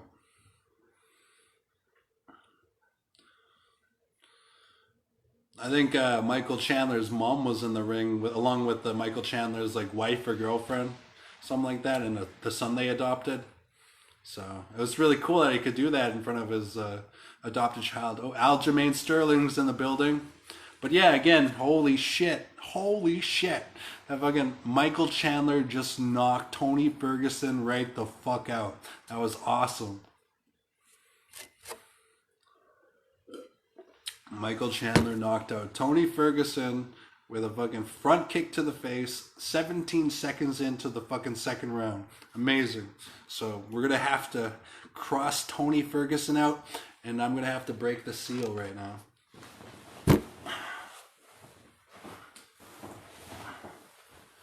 Well, Tony Ferguson, you cost me a couple bucks, but the way you got knocked the fuck out was completely worth it.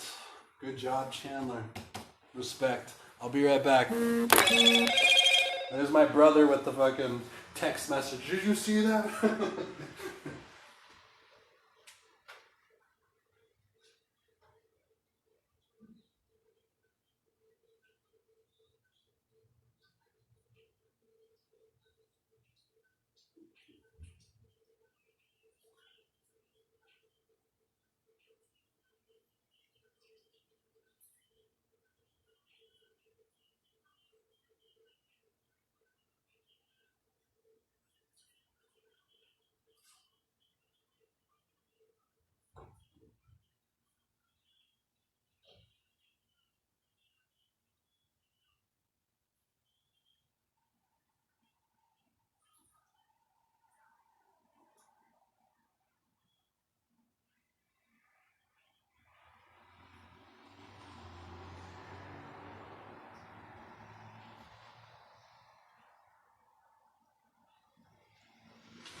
Alright, let's get back at her. But yeah, if you're just joining me now, oh my god, that was intense. Michael Chandler knocked out Tony Ferguson in the second round, 17 seconds in, with the front kick to the face of Tony Ferguson. Right now they're doing a couple of plugs for Daniel Cormier.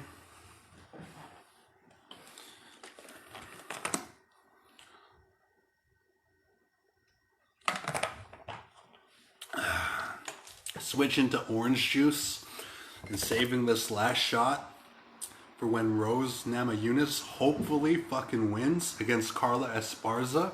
We will see what happens.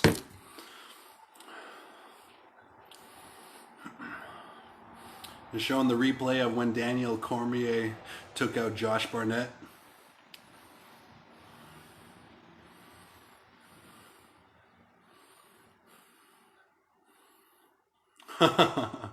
They're showing that John Jones fucking fight.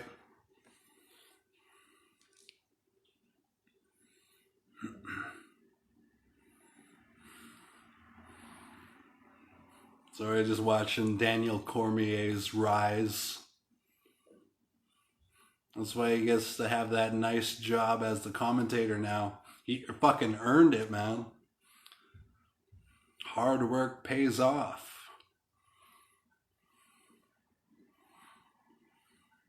Wow. Sorry, I'm always wowed when I ever watch the Daniel Cormier story and stuff like that. They're plugging him really hard right now. Joe Rogan calling him the best wrestler ever. Stuff like that. Daniel Cormier is a legend, yeah.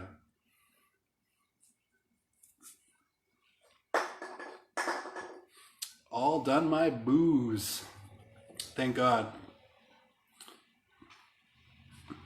Except for this. This is for Rose. You fucking better win, Rose. Rose Namajunas, you better win.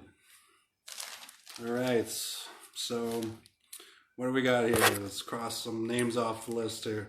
We'll cross off Shogun, and then we'll cross off Tony Ferguson. Next we got Rose Namajunas versus Carla Esparza.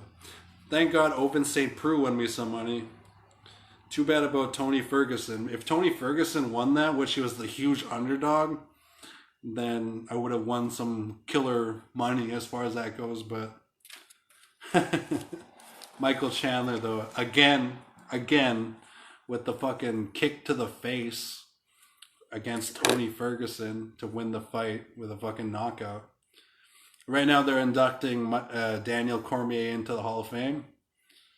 And Cormier is just living it up, man. Cormier is a champion, though. If you watch this weigh-in show, he's a really cool guy. Oh, right now they're playing Right Above It by Lil Wayne and Drake.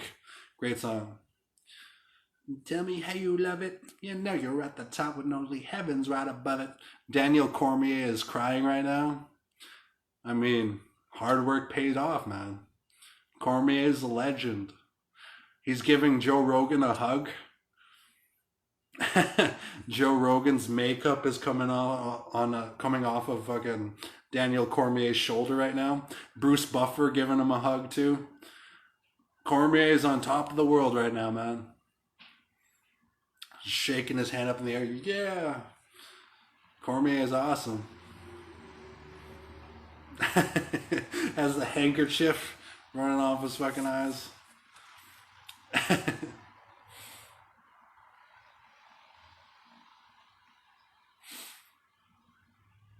Khabib and Daniel Cormier both go in the class of 22 as far as inducted into the Hall of Fame goes.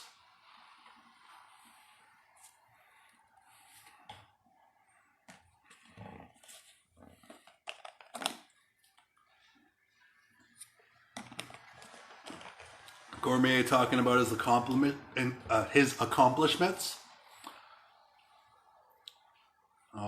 He's talking about his parents and he lost his parents, kind of making Joe Rogan kind of tear up a bit. If I cry, man, it's because Daniel Cormier is all heart right now. He's fucking wiping his tears away and stuff like that. Joe Rogan's so fucking happy for him, smiling away. Cormier is cool, man. It was awesome. Good music too, man. Right Above It by Lil Wayne. Great song.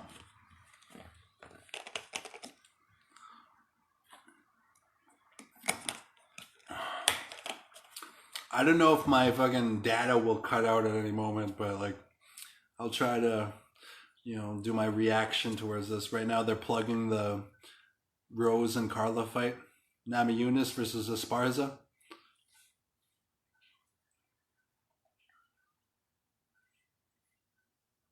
Cookie Monster doing a couple wrestling moves. They're showing that number one there.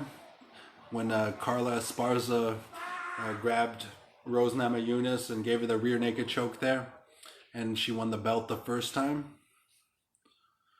I just hope that Rose can take her down this time. I feel like, I think my brother said that Esparza might win this one. He was pretty on cue with Michael Chandler there, so I'm a little bit worried about my bets now. And we were talking earlier about the Justin Gaethje versus Oliveira fight. The fact that Oliveira missed weight kind of makes me think that the stars in the sky are fucking opening up for Justin Gaethje to win tonight, but we'll see what happens there. Right now, Rose is saying that she's comfortable as a champion, but she's not too comfortable, so she's taking this very seriously. She's talking about how she's more disciplined and more honing her craft. They're showing when she knocked out that Zhang Li or whatever her name was. I'm sorry, I can't remember her name right now. But she kicked to the face. It was fucking awesome to win the fucking title. It was great.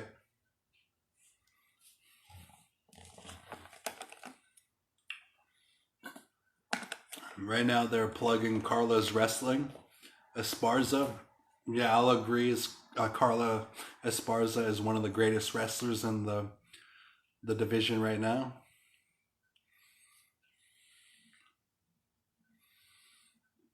Rose says that she's going to punch Carla in the face, take her back, and then knock her out. And she's saying that she has evolved since the fight almost a decade ago.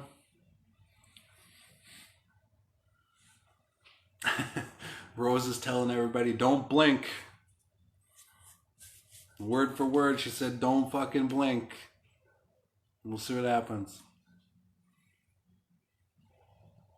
All right, who's coming out first? Probably our Esparza, right? The Cookie Monster, we'll see. Dropkick Murphys.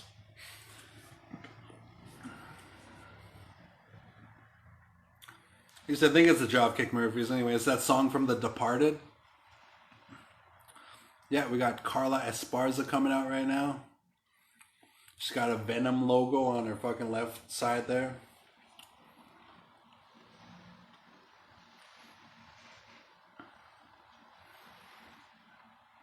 Carla Esparza always looks like she's 100% about business when it comes to it, you know? There's no emotion in her eyes when she walks to the ring. And everybody's reaching out to shake her hand. She's not doing it. She's just walking straight to the ring, focusing on one thing. There's no crowd to her right now, which is kind of worrying me because I bet on Rose Namajunas. We'll see what happens though.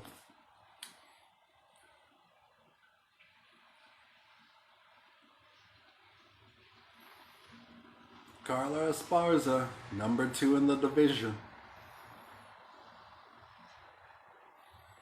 Right now, she's doing her pat down.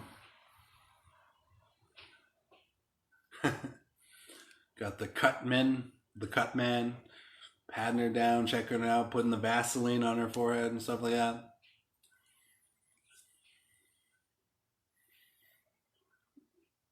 Carla wearing the white top and the white trunks.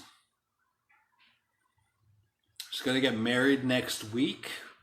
So hopefully she's focusing on the fight instead of, you know, next week. Which, I mean, that'd be hard not to focus on next week.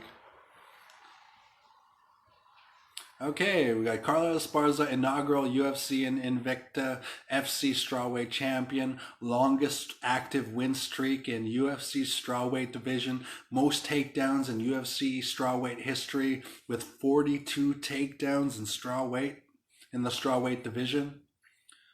That's crazy. 42 takedowns in the strawweight division.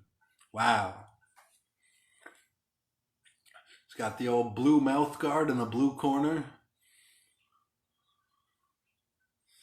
If Carla wins, there's a bettor right now on screen saying that he's betting $5,000. If Carla wins that $5,000 bet, it'll be $13,000, $250 for that bet. Wow. I bet on Rose Namajunas, so hopefully she wins. We'll see what happens though. Whoa. All right. Rose the Thug Namajunas is about to come out now. The stadium went all dark. Everybody's cheering.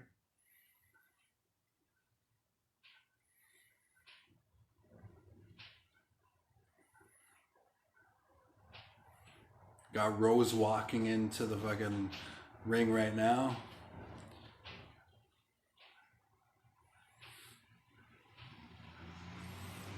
Somebody bet $25,000 on Rose to win in under 4.5 rounds.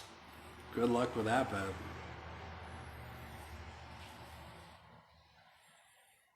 So if somebody, if Rose wins this bet from $25,000, it'd be about $40,000 for that bettor. Rose is walking to the ring, screaming, "I'm the best, I'm the best."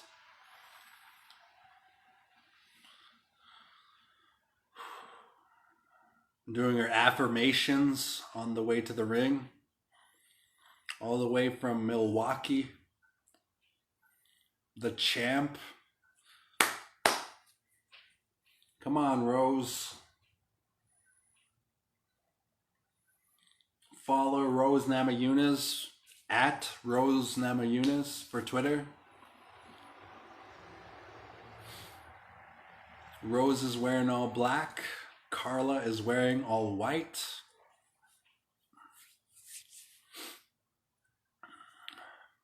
Venom seems to be the main logo for the sponsor for this main event.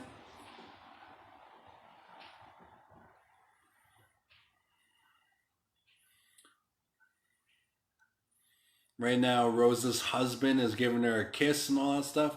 Okay, Rose Namajunas, UFC strawweight champion, most finishes in UFC strawweight history, second most knockdowns in UFC strawweight history.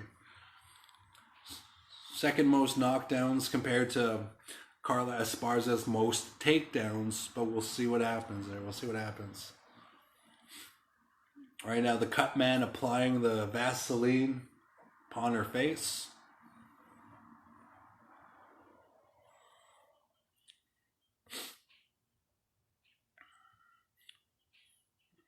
We got Joe Rogan commentating on all of her fights, like watching her evolve from Super Saiyan to Ascended Saiyan. All right. Right now, Rose is doing her old shuffle game on the outside of the middle of the ring, you know, right on the octagon line. Right now, Namajunas is the favorite at minus 210 for the money line bet, and Esparza is plus 175 as the underdog. I'm still hoping that Namajunas takes it, but we'll see what happens. To be honest, I don't know why Rose is such a favorite compared to Carla Esparza, but we'll see what happens. Esparza looks exactly the way she did when they fought the first time, and Rose looks a bit more evolved since the first time they fought. We'll see what happens though. Carla's 34, Rose is 29. The height is the biggest difference. Like Rose is a little bit taller than Carla, but other than that, 115, 64 inches the average between their reach. You got Bruce Buffer doing his fucking job at like a fucking champion. Plugging the wire. The Daily Wire. 3 judges at the octagon side. Eric Colin, Brad Frank, Rick Winter. Keith Peterson is doing the referee job for this fight for the championship. Fuck yeah. It's clapping at Bruce Buffer. Bruce Buffer's the man. Namajunas looks really ready this time compared to the first time, man. Carla Esparza's record is 19 wins, 6 losses. She's coming from Irvine, California. She is the plus 175 underdog according to this one.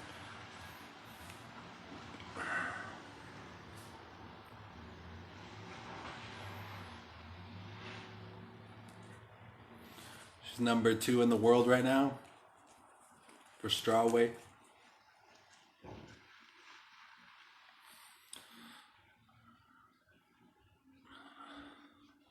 Esparza's doing a really good job there, just keeping a really strong poker face, you know. She does that really well at the beginning of fights. Rose is still doing her fucking affirmations. I'm the best. I'm the best. I'm the best. Rose's record is 12 wins, 4 losses. She's out of Denver, Colorado.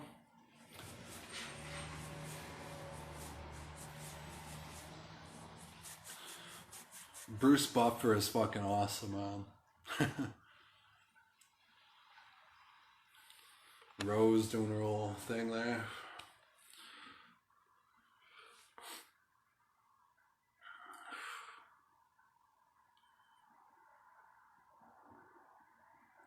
Oh. UFC 274.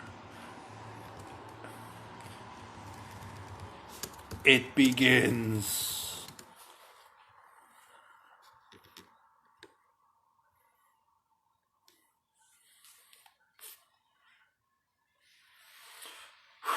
All right.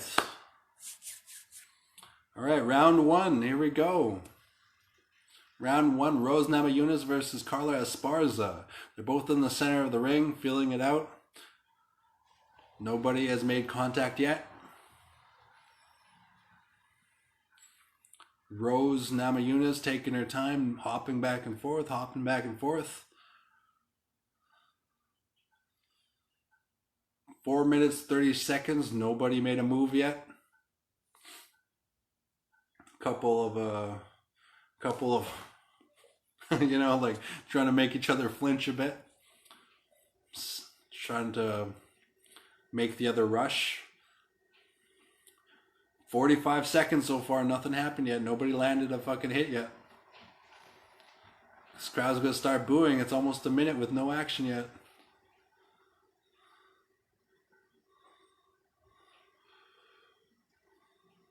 It's been 1 whole minute. Nobody landed anything yet. Come on, Rose. Rose is kind of waiting for Carla Esparza to have a takedown, I think. But so far, nobody landed anything, man. It's been 1 minute and 15 seconds right now.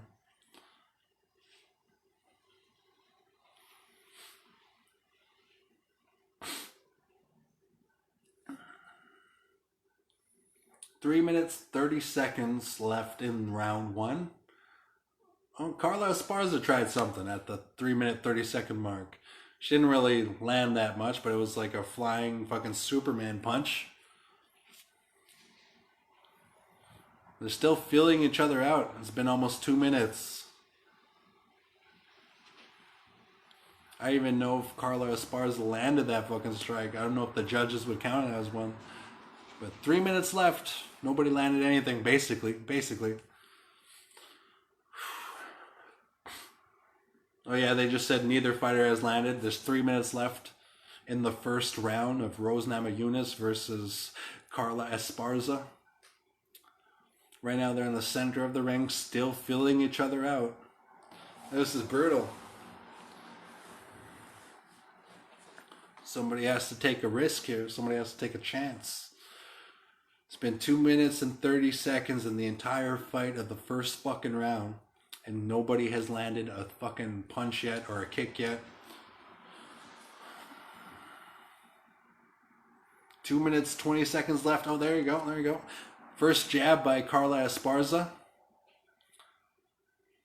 After 2 minutes. Rose is very patient right now. 2 minutes left. And only Carla Esparza has landed one thing.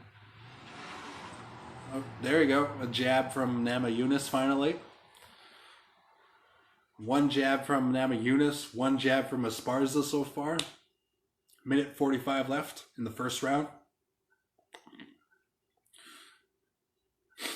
A lot of fight left. Minute 40 left. So far, Esparza landed the first blow. And then, you know, Namajunas landed a blow after that. It's like 1-1. Oh, there you go. A leg kick from Esparza to Namajunas.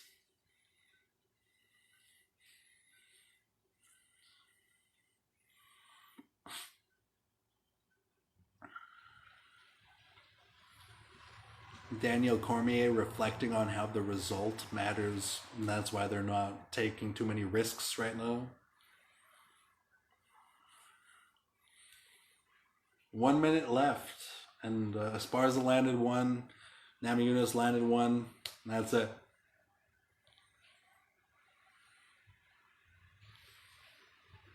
Esparza just landed another jab from herself to Namajunas. Fuck.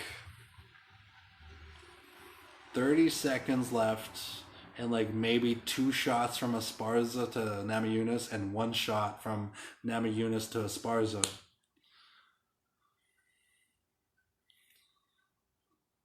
Wow, what a disappointing first round so far. 15 seconds left. Come on, Namajunas.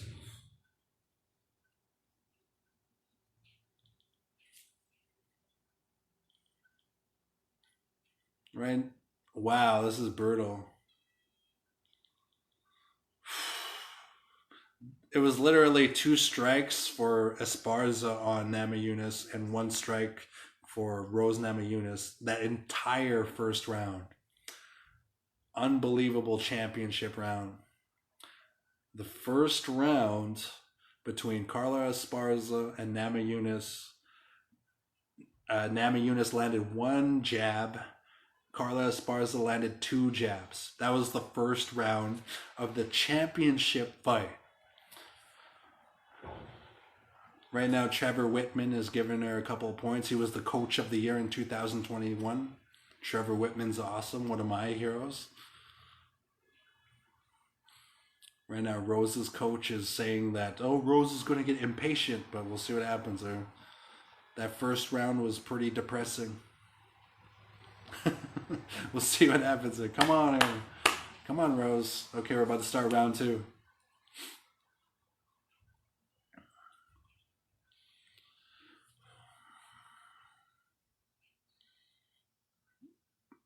All right.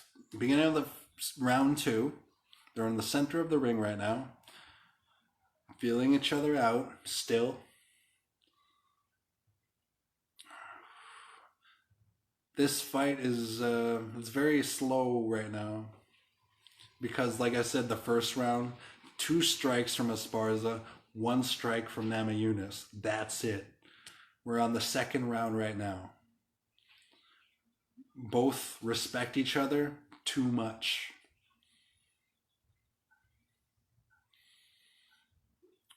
Okay, Rose went in for a jab there. She missed, but she's trying.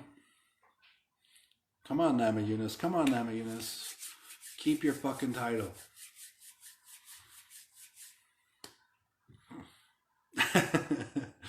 The commentators are saying everybody lost that first round in the building and everything because like nothing happened.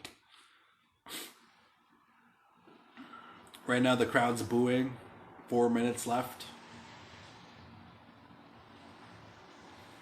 They're not really doing anything, man. Like, they're both afraid of each other. I mean, rightfully so. Oh, Esparza shot for a takedown.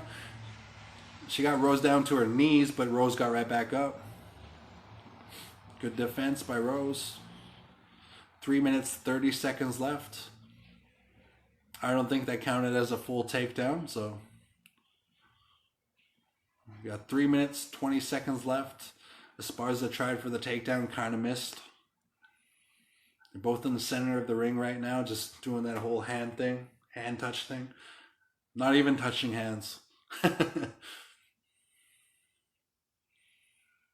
All right.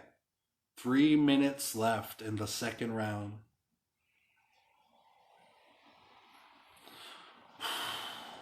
Reason I'm sighing is because like nobody's going in for anything right now. It was like the first round. They didn't do anything in the first round. Second round, they're not really doing much right now. 2 minutes, 45 seconds left. 2 minutes, 45 seconds left. They're in the ring, kind of dancing around in the middle, right in the center. Kind of throwing some psych jabs, psych you out. 2 minutes, 30 seconds left. Let's see if there's any live stats on this fucking fight right now.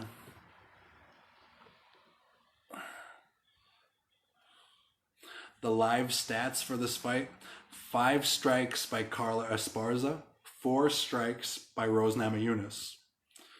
Pretty brutal. And we're in round 2 with 2 minutes left.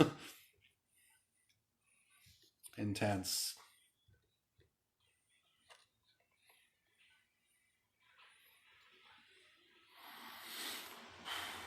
Minute 50 seconds left.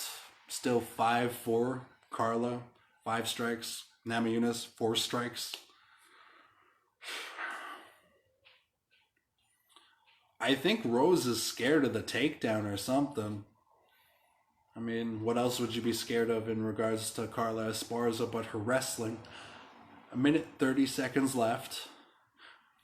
And Daniel Cormier said nobody won any round so far, and I agree. They didn't do anything so far. Come on, Rose, be a champion. Come on, Rose. Come on, Rose. Cormier reflecting on Adesanya and Romero. They didn't really do much in that fight. 1 minute left, round 2. And the stats are still the fucking same. Okay, that's not bad. Carlos Esparza, 5 strikes. Rose Namajunas, 5 strikes. That's it. The crowd's kind of booing.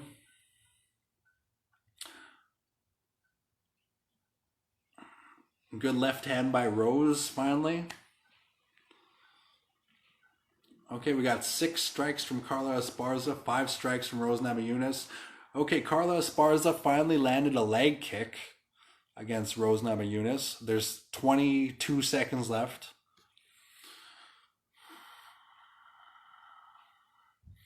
"15 seconds left. The crowd is growing impatient.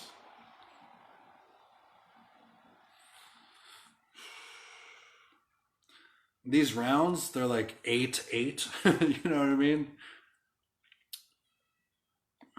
Oh. Unbelievable. Those first 2 rounds, they were just like, I don't know. Oh my god, that sucked. Those first 2 rounds were nothing. They're in between the second and third round right now.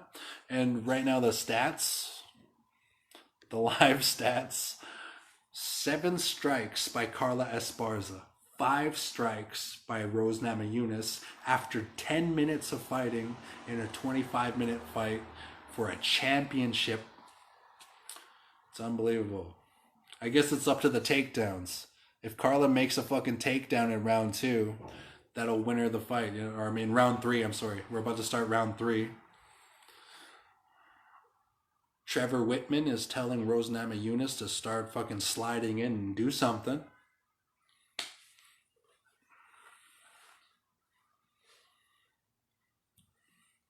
Unbelievable championship fight. Like, in the bad way. All right, we're about to start round 3 of a championship fight where there was like not even more than 20 strikes thrown in the last 10 minutes of the fight. Come on, Rose. Rogan is saying it should be a 0-0 round. 8 strikes for Carla Esparza, 6 strikes for Rose Namajunas, and we're in the 3rd round already. Nobody got taken down, nothing like that. Very boring strawweight championship fight so far.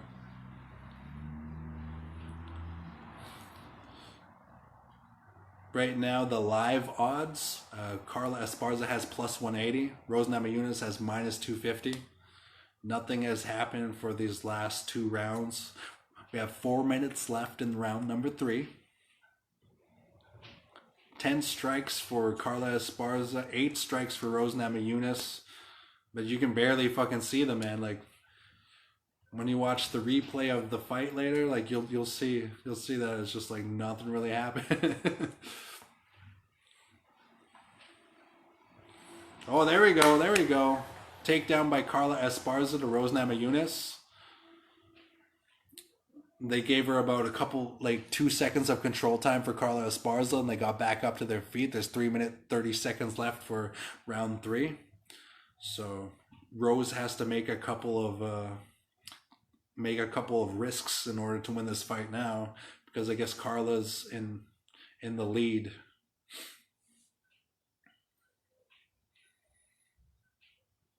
Three minutes left in the 3rd round.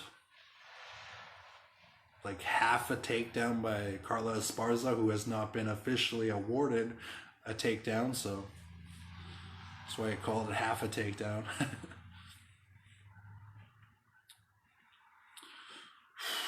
2 minutes 45 seconds left. Both are fighting scared of one another.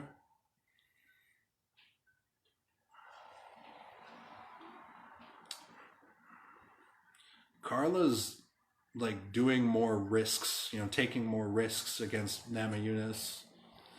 Right now I'm giving the fight to Esparza, but I'm betting on Namajunas, so I hope that Namajunas wins. There's 2 minutes 15 seconds left on the fight. and nothing has really happened except for like a takedown attempt by Carla Esparza. I still respect both these fighters, but as far as life goes right now, 2 minutes left.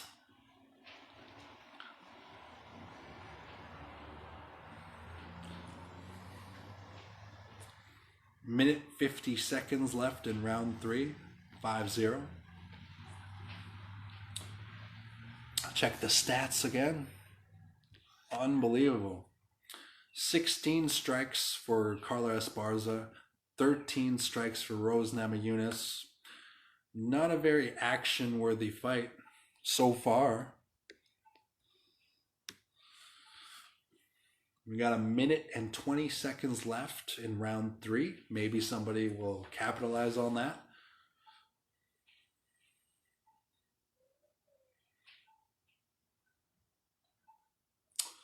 Wow. So right now we have a minute left in the Rose Namajunas versus Carla Esparza fight. And nobody has really done anything to anybody.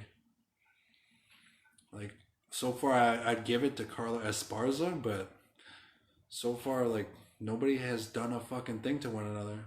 Finally, a jab by Rose that is noticeable. I hope that Trevor Whitman tells Rose to do something in between the 3rd and the 4th round.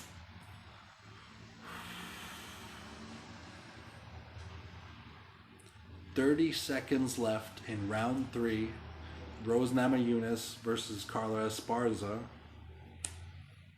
And this fight has not been fun so far.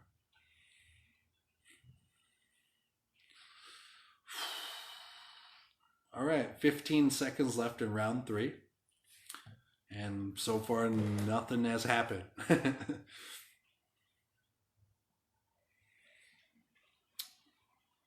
All right, well, in between round 3 and round 4, I'm going to use the washroom. This fight, it's not really happening.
All right, we're in round 4 right now with 4 minutes, 44 seconds to go.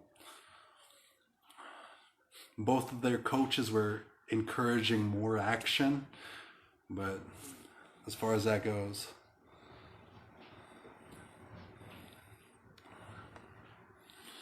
"17 strikes for Esparza, 17 strikes for Namajunas. I need some chips. This fight is very, very...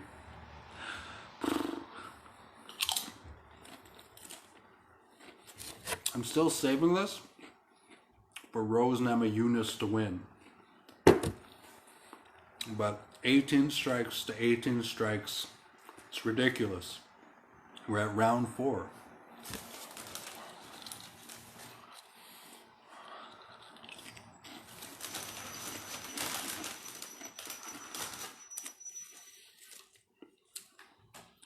Three minutes, 45 seconds left. Another takedown attempt by Carla Esparza. Oh, Carla got the takedown.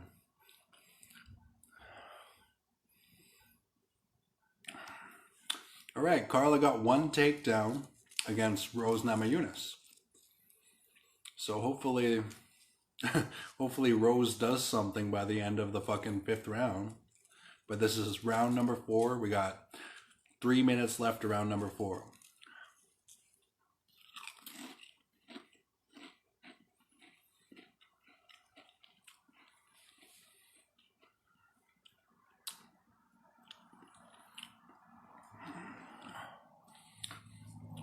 All right, so we got 2 minutes, 50 seconds left.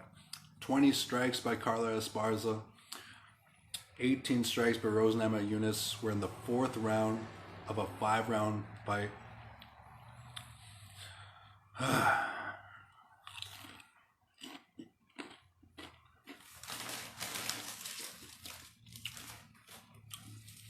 "21 strikes for Carla Esparza. 19 strikes for Rose Namajunas. 1 takedown for Carla Esparza. I guess Carla would win, but we'll see what happens. This should be a fucking draw so far.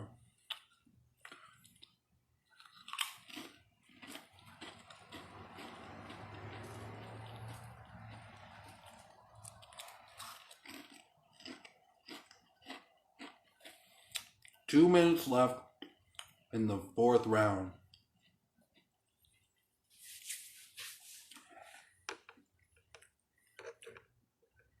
Minute 50 seconds left in the 4th round. Oh, there you go. A little bit of an exchange between Rose and Carla.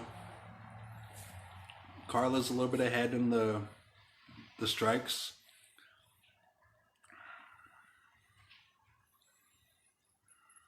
All right. Takedown attempt by Carla. Oh, Carla took her down to her knees. Oh, there we go. A little bit of a suplex by Carla Esparza and Rose Namajunas. Carla won this round so far. Minute left. This fight is brutal, but so far I'm giving it to Carla Esparza.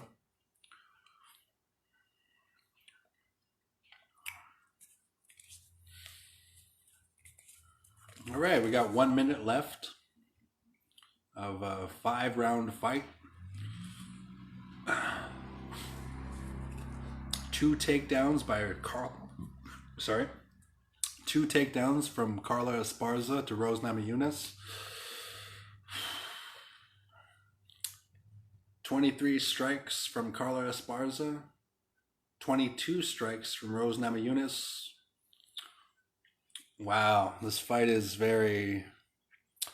There's not much action going on in this fight. That's all there is to it. Can I get my money back for the pay-per-view? Shogun.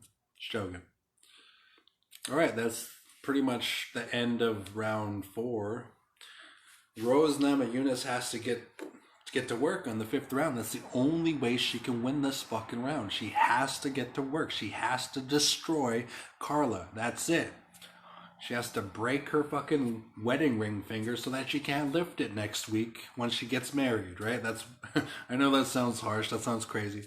But that's what Rose, the champion of the fucking strawweight division of the world, has to do in order to win against Carla Esparza.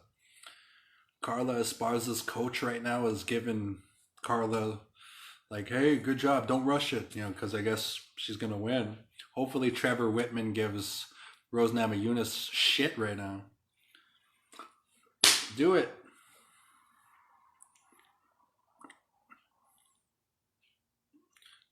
Trevor's telling her that she's the best.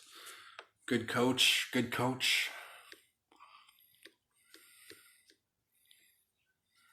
Wow. All right. I'm going to start my tweet already.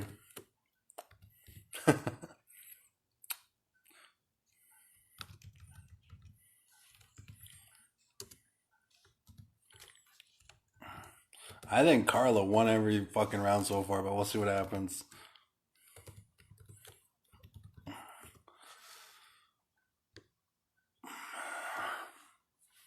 Okay, we got 4 minutes, 45 seconds left in this fucking 5th round.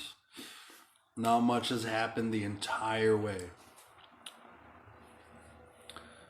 Right now, the announcers are saying that Carla won round 4. I agree with them because Carla had the takedown, and the takedown usually creates a lot of points for the end of the match, which there's 4 minutes, 20 seconds left. I honestly feel like it's going to go all the way to the end of the round, all the way to the end of the fight, and then they'll give Carla the fucking win for having the takedowns in round 4.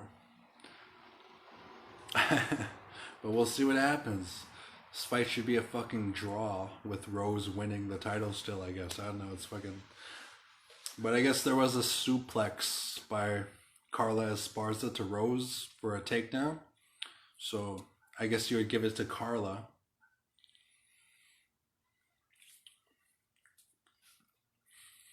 Three minutes, 40 seconds left. Oh, a couple, like an exchange there. The left hand by Esparza. He's kind of playing parrot right now because this fight has been very anticlimactic. 3 minutes, 20 seconds left. Hopefully the main event after this is more exciting, but maybe somebody gets tapped out in this last 3 minutes. We'll see. 3 minutes, 10 seconds left.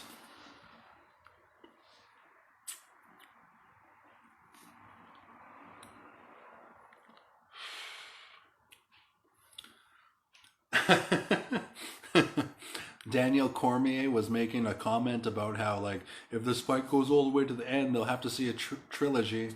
And Rogan's like, you don't want to see this fight again. 2 minutes, 45 seconds left. You know, like, I was a Rose Namajunas fan before this fight, and now I'm kind of like let down anyway. 2 minutes, 30 seconds left. There was a kick by Namajunas. We'll see what happens. 2 minutes, 20 seconds left. All right, good right hand by Rose to Esparza with 2 minutes, 15 seconds left.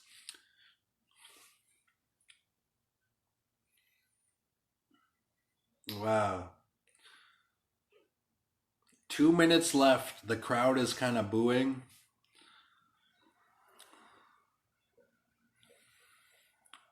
I think that this might be the worst fight of the year unless something big happens in the next minute 30 seconds. Well, there's a minute 40 seconds left, but we'll see what happens, right? I hope somehow Rose still wins because I bet on Rose, but unbelievable. Minute 30 seconds left. They fought afraid of each other the entire time.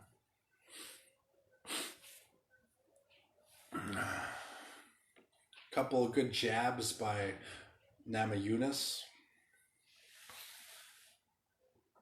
There's a minute left and Rose is starting to find her groove now. The champion is starting to find her groove now. 1 minute left. Wow. That wow was because nothing's happening in this fight. 45 seconds left. When in Rose Namajunas versus Carla Esparza, number 2. Oh my God. I think Esparza might win this from like doing nothing. She had like one takedown.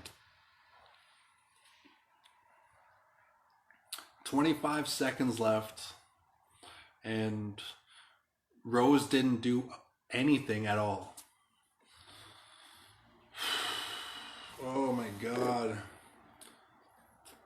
10 seconds left.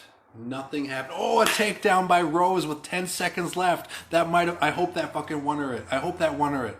There was a takedown at the end of round 5 with 10 seconds left. Wow. Wow. They're, Rose is trying to sell it with her hands up. Well, like, yes, I won, yes, but everybody who watched that fight didn't exactly win. I bought this pay-per-view for $65. And that fight that I was like, I had so much expectations for, the Rose Namajunas versus Carla Esparza fight, I had so much like built up hype for it for myself, you know. Brutal letdown as far as that fight goes. I hope Namajunas wins, but you know, they might just give it to Esparza because she's getting married next week. We'll see what happens.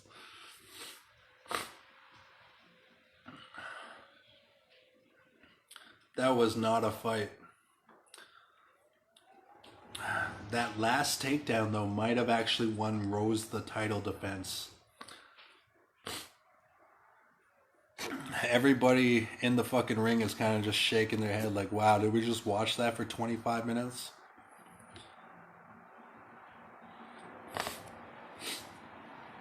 Here's how the stats read. 2 takedowns by Carla Esparza, 30 strikes by Carla Esparza, and then 33 strikes from Rose Namajunas, 1 takedown by Rose Namajunas. So we'll see what the judges say. Oh, here comes the official decision with Brucey. The crowd is booing. Like, the crowd is so fucking pissed off right now.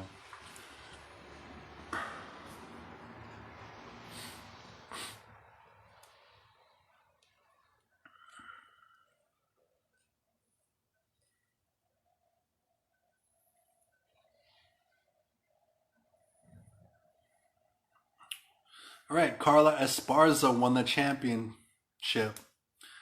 But to be fair, Rose didn't do much at all.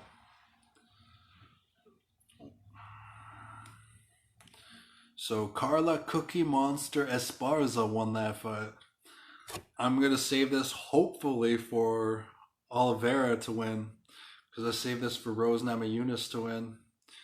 That fight, though, was a letdown. Like, when you watch the replay later, if you didn't watch the pay-per-view, just a sick letdown.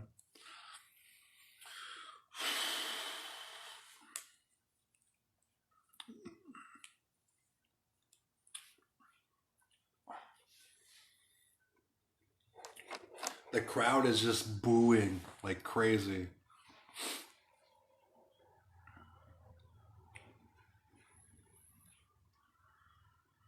Oh my god.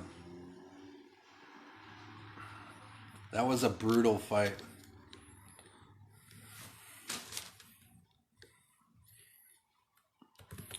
Esparza versus Namajunas 2.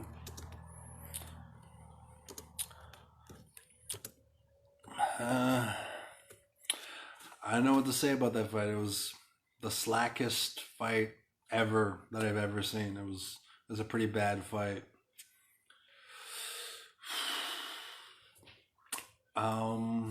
My tweets: Esparza versus Namajunas 2. Worst fight of the year.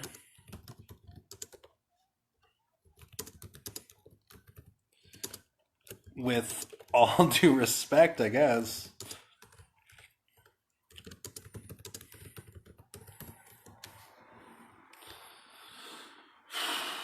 That was brutal.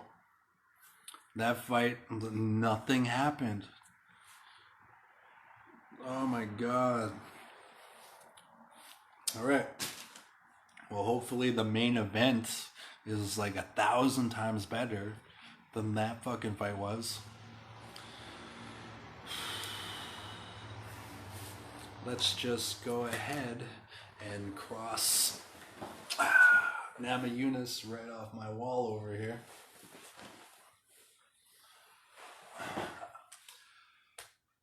I don't love Namajunas anymore, I guess. You know, like, I was gonna be like, I still love you, Namajunas, but like, you know, after that fight, brutal. Oh my god. That was unreal. In the bad way. Unreal in the way it was like, I'll read the stats for you. Out of 25 minutes of fighting, I will read the stats for you. Ooh, Misha Tate's in the crowd. Misha Tate's so fucking hot. Okay, here we go. Okay, here's the stats for Carla Esparza versus Rose Namajunas. Carla Esparza had 30 strikes. 30. In 25 minutes, 30 strikes. 2 takedowns. Rose Namajunas had 33 strikes, 1 takedown. The control time, Carla Esparza had 22 seconds of control time, and Rose Namajunas had 10 seconds of control time. And I guess that made the fight right there, you know. So Carla Esparza won the championship and the worst fight of the year. Hopefully, the Justin Gaethje fight versus Oliveira fight makes up for the lack of action that happened in that fight, but they're plugging the fight right now. Oh, right now they're doing a trailer for Top Gun. I had to go see Top Gun 2 or whatever. Tom Cruise, Ed Harris. I don't know. That fight was, oh my god, that fight was depressing. I'm just going to cross her off on this list as well. There's some money I'll never see again. Rose Namajunas versus Carla Esparza, number 2. Worst fight of the year. Like, no action whatsoever. I spent $65 on this pay-per-view. And in 25 minutes, like 30-something strikes from Carla Esparza, 30-something strikes from Rose Namajunas, 2 takedowns from Carla Esparza that won her the fight. So, brutal. Crossing Rose Namajunas off my list. Brutal. All right, here we go with the main event. Right now they're plugging UFC 275 with Glover Teixeira defending his title.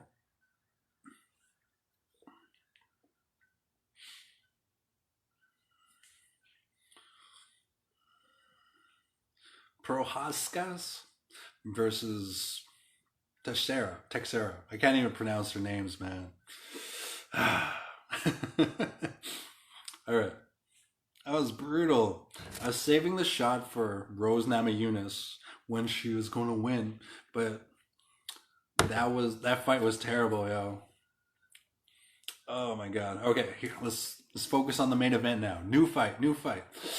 Okay. We got if Justin Gaethje somehow performs a submission on Oliveira, it's plus 2,500. That'd be sick if Gaethje somehow submits Oliveira. All right, here we go. Phoenix, Arizona, main event.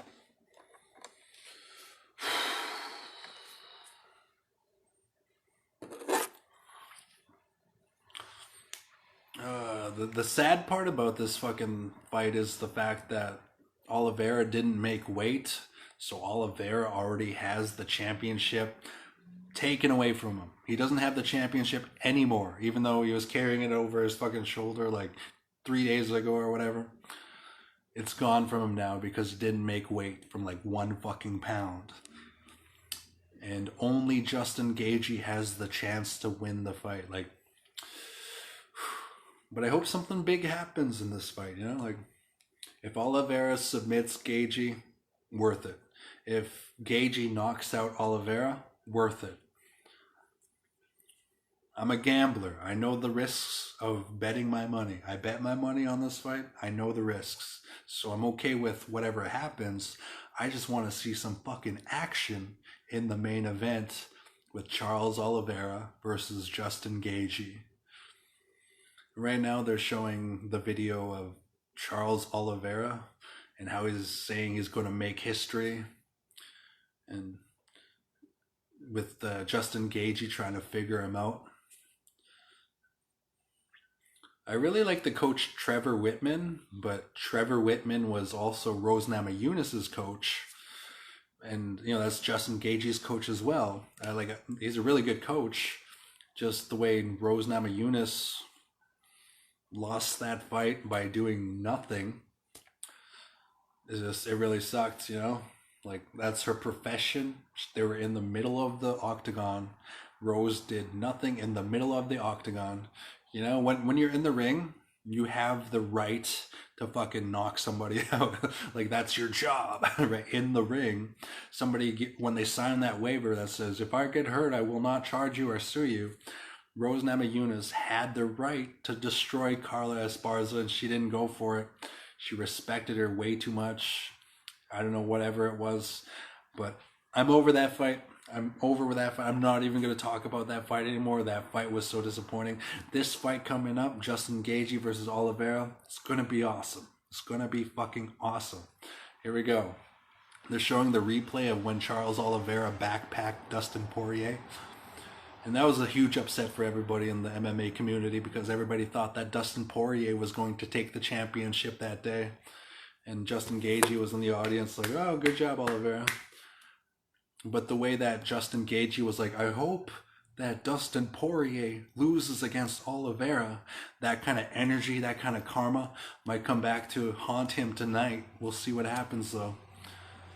You can never tell with Justin Gaethje, though. He can knock anybody out in 1-2 punches.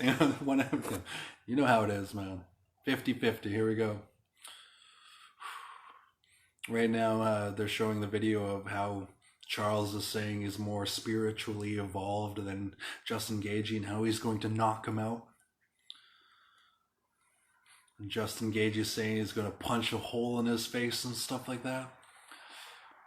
All right, I'm excited now. I'm excited. This fight's going to be way 1,000 times better than the last fight. And tonight has been a win overall. So, I had a good time. You know, that's the win. That's what it's all about. Having a good time overall. Now here we go.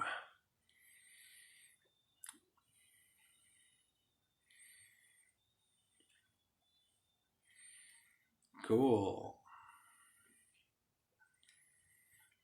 Some El Mariachi kind of music for Justin Gaethje. I don't understand the choice of music, but Trevor Whitman's at his side smiling away.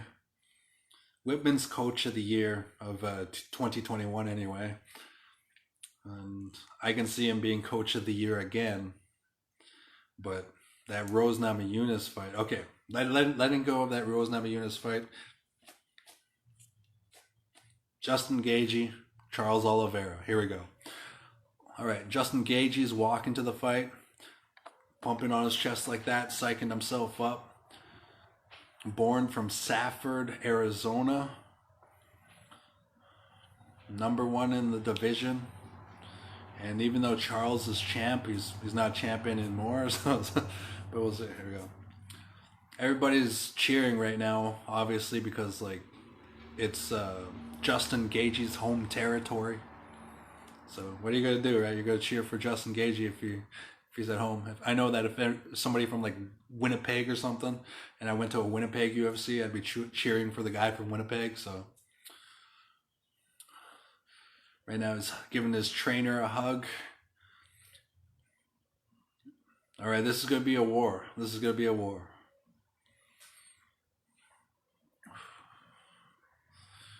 Putting in his mouth guard, getting the pat down, the Vaseline on the face. Here we go.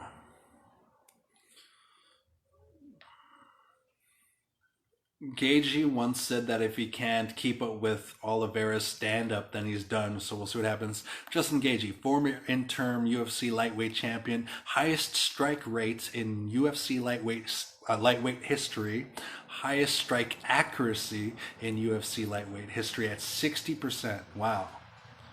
That's impressive. Totally impressive. Everybody's cheering for Justin Gaethje right now.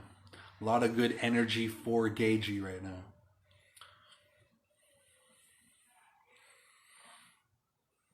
Hopefully this fight goes my way, but we'll see what happens. I bet money on Charles Oliveira to win, but Charles Oliveira didn't even make weight. Kind of makes me a little bit worried. And like I said, there's some kind of energy here that feels like the stars in the sky are just opening up for Justin Gaethje to win tonight. But overall, worth it. You know, except I'm not going to talk about that last fight. Overall, this pay-per-view, worth it. Everybody's booing right now because Charles Oliveira is coming to the ring. And, you know, it's a home territory for Gaethje. Still rooting for Oliveira, though.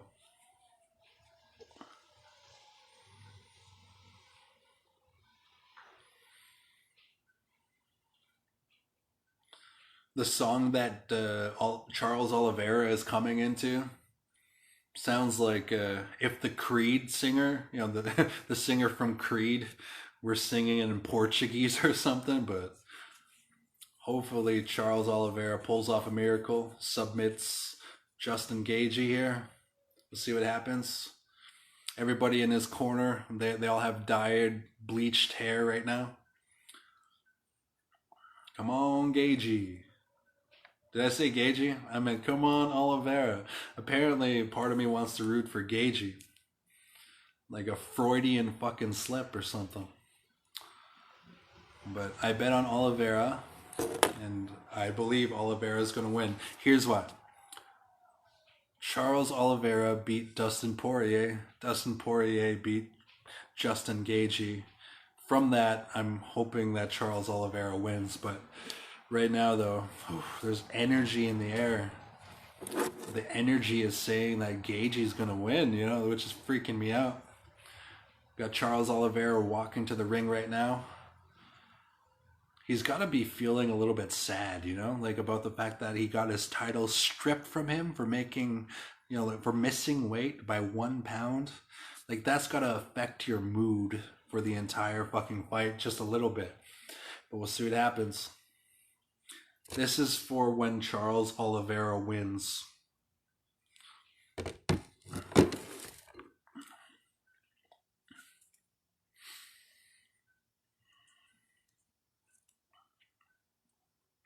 Oliveira giving his trainers a hug right now, drinking from his Monster Energy water bottle.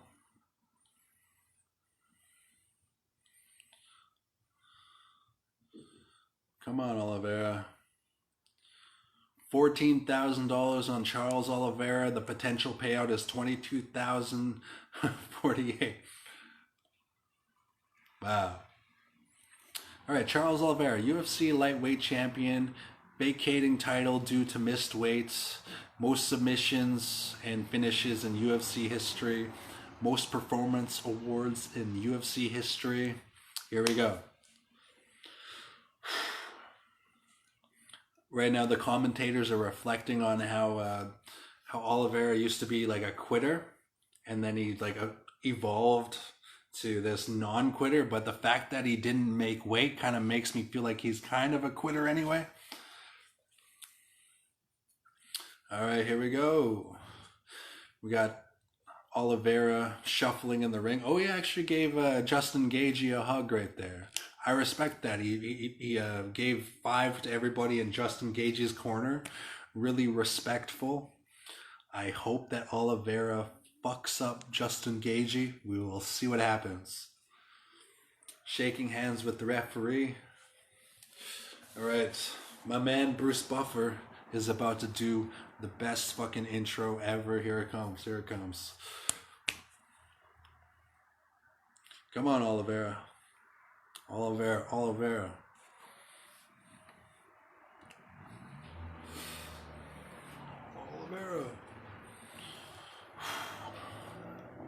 All right, so let's see.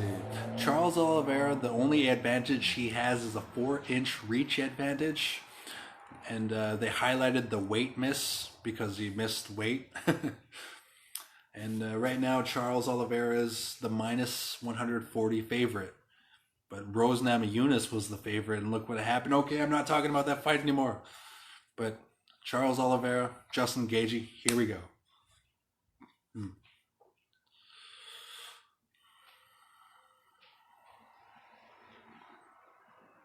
Listening to Bruce Buffer. 3 judges, Chris Flores, Junichi Kamijo, and Chris Lee. Mark Goddard is the referee.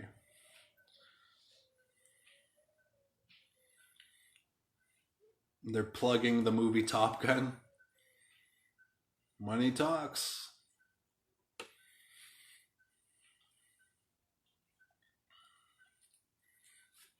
All right, here we go.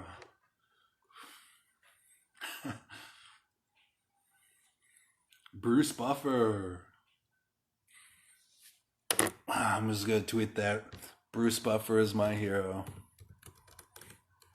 Hashtag UFC 274 at Bruce Buffer.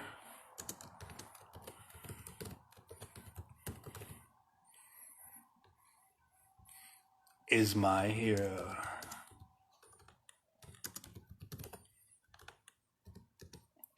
Respect.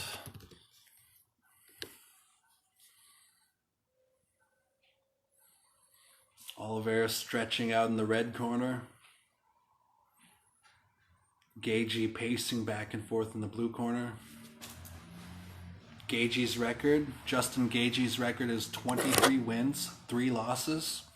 He's the underdog at plus 125. Fighting out of Denver, Colorado. Although he grew up around Safford, Arizona, so he's the hometown favorite right now. Looking up at God, saying thank you for the opportunity.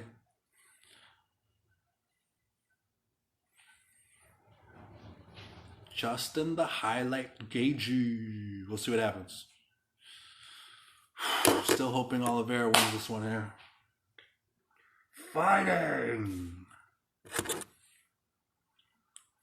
The whole crowd just booing Oliveira right now. 32 wins for Oliveira, 8 losses for Oliveira, 1 no contest. He's fighting out of Sao Paulo, Brazil, and he's the minus 145 favorite. So the odds on them, not much different. Not much different. Maybe that extra half pound will make a difference in the long run and he'll knock out Justin Gaethje. Charles do Bronx Oliveira. Couple people in the crowd with the Brazil flag cheering Oliveira on.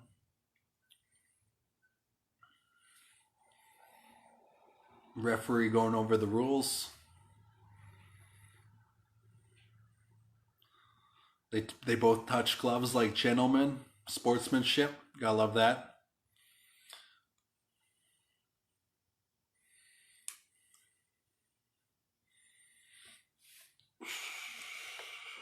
All right, here we go.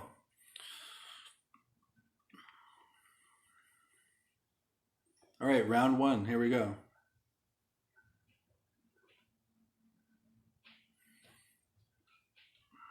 First strike by Gaethje with the leg kick, but Charles landed a right on Justin Gaethje's chin right away. Charles kind of has him down there with a couple knees to the body. They're both standing on their feet. All right, good teep by Oliveira. Cormier's thinking that Justin's going to kick at Oliveira's legs. Gaethje knocked down Oliveira with a punch to the chin, but they're both back on their feet now. Oh, they're just brawling it out. Oliveira's in trouble right now. They're both on their feet right now, but this fight's close, man. 4 minutes left. It's definitely way more action. I love it. All right, here we go. Oliveira has a gash over his eyebrow right now. And Gaethje's just brawling away. Couple of good jabs from Oliveira. Good knee from Oliveira. Diverse striking working out for his advantage right now. Couple of good leg kicks from Oliveira. Come on, Oliveira. Come on, Oliveira, for the win. Oliveira. Oh, a big left from Justin Gaethje on Oliveira's face. Fucking good fight, man. Good fight. Nice, nice. Big takedown, but like a reverse position for Oliveira. Gaethje decided to stand up Oliveira. They're both on their feet again. Come on, Oliveira. Come on, Oliveira. Oliveira. Oh, okay. Just a couple of slips from Justin Gaethje there. Hopefully that tires him out for round 2 so that Oliveira can take him. I once said that if this goes beyond round 2, that Charles Oliveira has more of a chance of winning. So all Oliveira has to do is get past round 1 and 2, and then I believe that Oliveira will win with a submission. Oh, Oliveira knocked down Justin Gaethje, and he's backpacking him right now. They're both on the ground, but you cannot let Oliveira take your back right now. Oliveira's just elbowing him, but he's in like, Justin Gaethje's like in his lap, and he's going like that, hammer fist on him. Oh my God, he has like a fucking triangle on his fucking, under his armpit and his fucking chin, but like, wow. Gaethje got out, but Oliveira took his back again. Oh my God, he's got it sunken. Rear naked choke. Rear naked choke. Yes! Oliveira won that with a rear naked choke. Fuck yeah. Yes! Woo! sorry. But like, man, that was awesome. Like, I feel bad for Justin Gaethje because like he's cool, but like, you know, like fucking Charles Oliveira fucking choked him out, man, with that rear naked choke, backpacked him. Right now, Oliveira. Aw. Dana White is still like, you didn't make weight. You know, even though Oliveira's like bragging away, but still like, it's brutal that Charles Oliveira didn't make weight, right? From half a fucking pound. That was awesome. First round submission by Oliveira. Good fight. Fucking great fight. Good night and like awesome. I'm going to hear what Joe Rogan and Oliveira have to say and what Joe Rogan and Gaethje have to say, and we're done for tonight. That was awesome. Good pay-per-view. Worth it. Right there for a couple of seconds though, like Gaethje knocked down Oliveira for a bit, and I was a bit worried about my money, but ultimately, like, wow, Oliveira choked him out, man. Like, I'm still on Dana White's side, though. Dana White's like, you didn't make weight. I'm going to tweet right now. Hashtag UFC 274.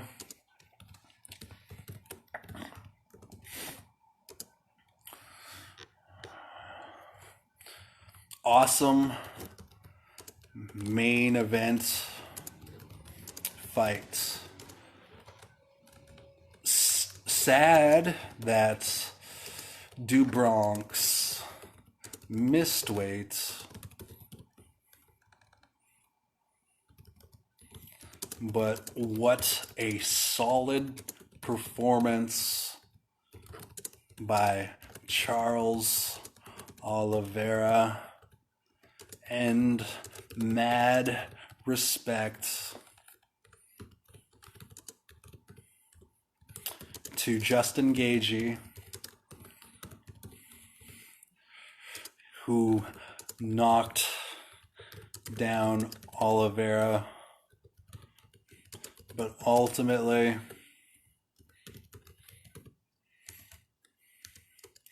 Oliveira, flawless victory. No, not flawless victory. Ultimately Oliveira, the king of submissions. Congratulations.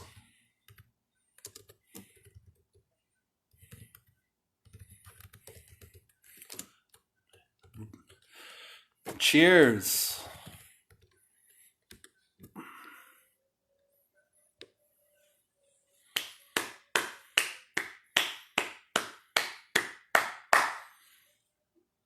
Bruce Buffer is screaming the submission by rear naked choke for Charles Oliveira.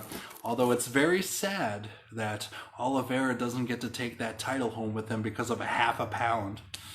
But And it's also sad that Justin Gaethje is a cool dude, that I was kind of rooting for him, even though I bet on Oliveira to win. I was kind of rooting for Gaethje just a little bit.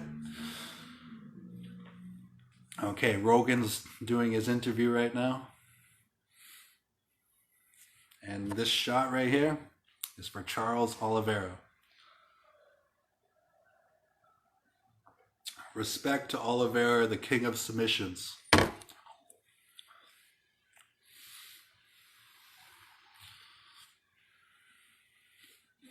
Most wins in UFC history, 23 by Andre Arlovski and Jim Miller. Charles Oliveira has 21.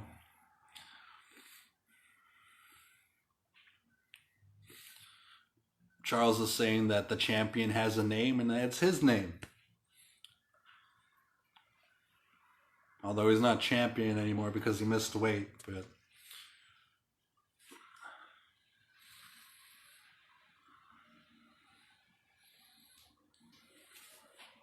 I'm going to do one more tweet.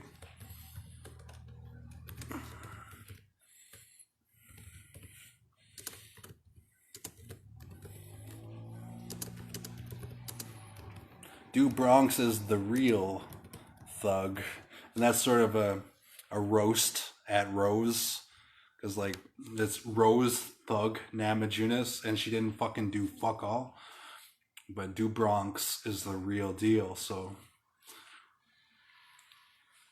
Charles is saying that the title should be his, and the next fight for Charles Oliveira, he gets to fight for the title again, assuming he makes weight.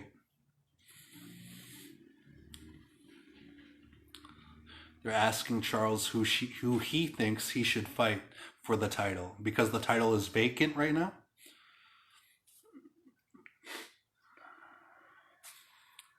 Charles says that he doesn't care who he fights. Put anybody in front of him, he'll fight him. Charles Oliveira is still a champion, you know, right there in his heart. Sucks that he didn't make weight, but like ultimately, still a fucking champion. Oliveira's on another level. That was sick. First round submission, Oliveira.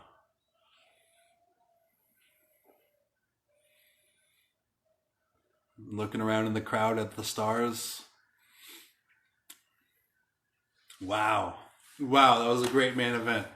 That made everything worth it. That was worth the $65 I spent to fucking pay for the pay-per-view. Good job, Charles Oliveira.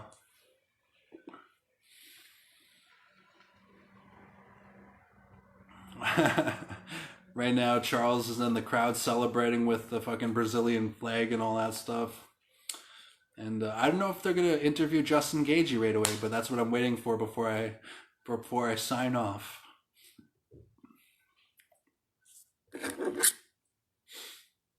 UFC Fight Night next week. Blachowicz versus Rakic. I can't say his name. I don't know. Rakic. Holly Holm versus Caitlin Vergara. I can't fucking pronounce names right now. I'm a little bit drunk. Volkov versus Rosenstruck. Cool. I'll check that out later. UFC Fight Night. I don't know if they're gonna interview Justin Gaethje, but yeah, that was cool. That was UFC 274. I'll cross out Gaethje's name right now.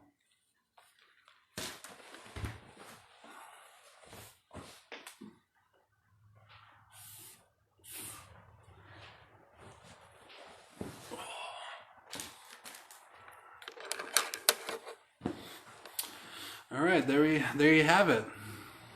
The winners for the main card of UFC 274. We got Ovince St. Preux, Michael Chandler, Carla Esparza, and Charles Oliveira. And then crossed off the card because Donald Cerrone was sick was the Donald Cerrone fight and the Joe Lausen fight. That's going to happen later. They're saying that they're going to reschedule it. But I mean, they bumped up the Randy Brown and Chaos Williams fight to the main card tonight. But ultimately, though, that wasn't one of the fights I was hoping to see. That Rose Namajunas fight, oh man, that was a letdown, right? Now let's see. I mean, Carla Esparza won that one. Don't know why. They both didn't do fuck all. But yeah, that was it. That was UFC 274. I had fun. I'm going to watch the after fight press conference now because I know everybody's going to tear into Rose Namajunas and everybody's going to tear into Carla Esparza for not putting on a show and being professional athletes who get paid at least minimum like thousands of dollars. You know what I mean? Like the minimum base purse for most fighters in the UFC is like 10 grand. So I mean, tonight a championship fight, at least 50 grand for the loser or something like that, right? I don't know. But as far as that goes, that was a good night because ultimately, like Gaethje and Oliveira put on a good fight. So respect to that. Anybody watching, thank you for watching. Oliveira won, so thankful for that. Oliveira won. Won my money back as far as that goes. But anyways, had a good night. Thank you for watching. Everybody, you have a great new week. What is it? Is it past 12? What time is it? Yeah, it's like 12:10 a.m. where I'm from right now. So it's Sunday. I hope that you have a great new week. If you stuck around watching or not, doesn't matter. Thank you so much for watching. Respect to all the fighters that fought tonight, even the Rose and Carla Esparza fight. Ugh. Gotta wash that fight off me. But respect to Charles Oliveira, and like too bad he missed weight, but still totally mad respect. Thank you, UFC 274 fighters. Everybody have a good night, have a good week. You take care.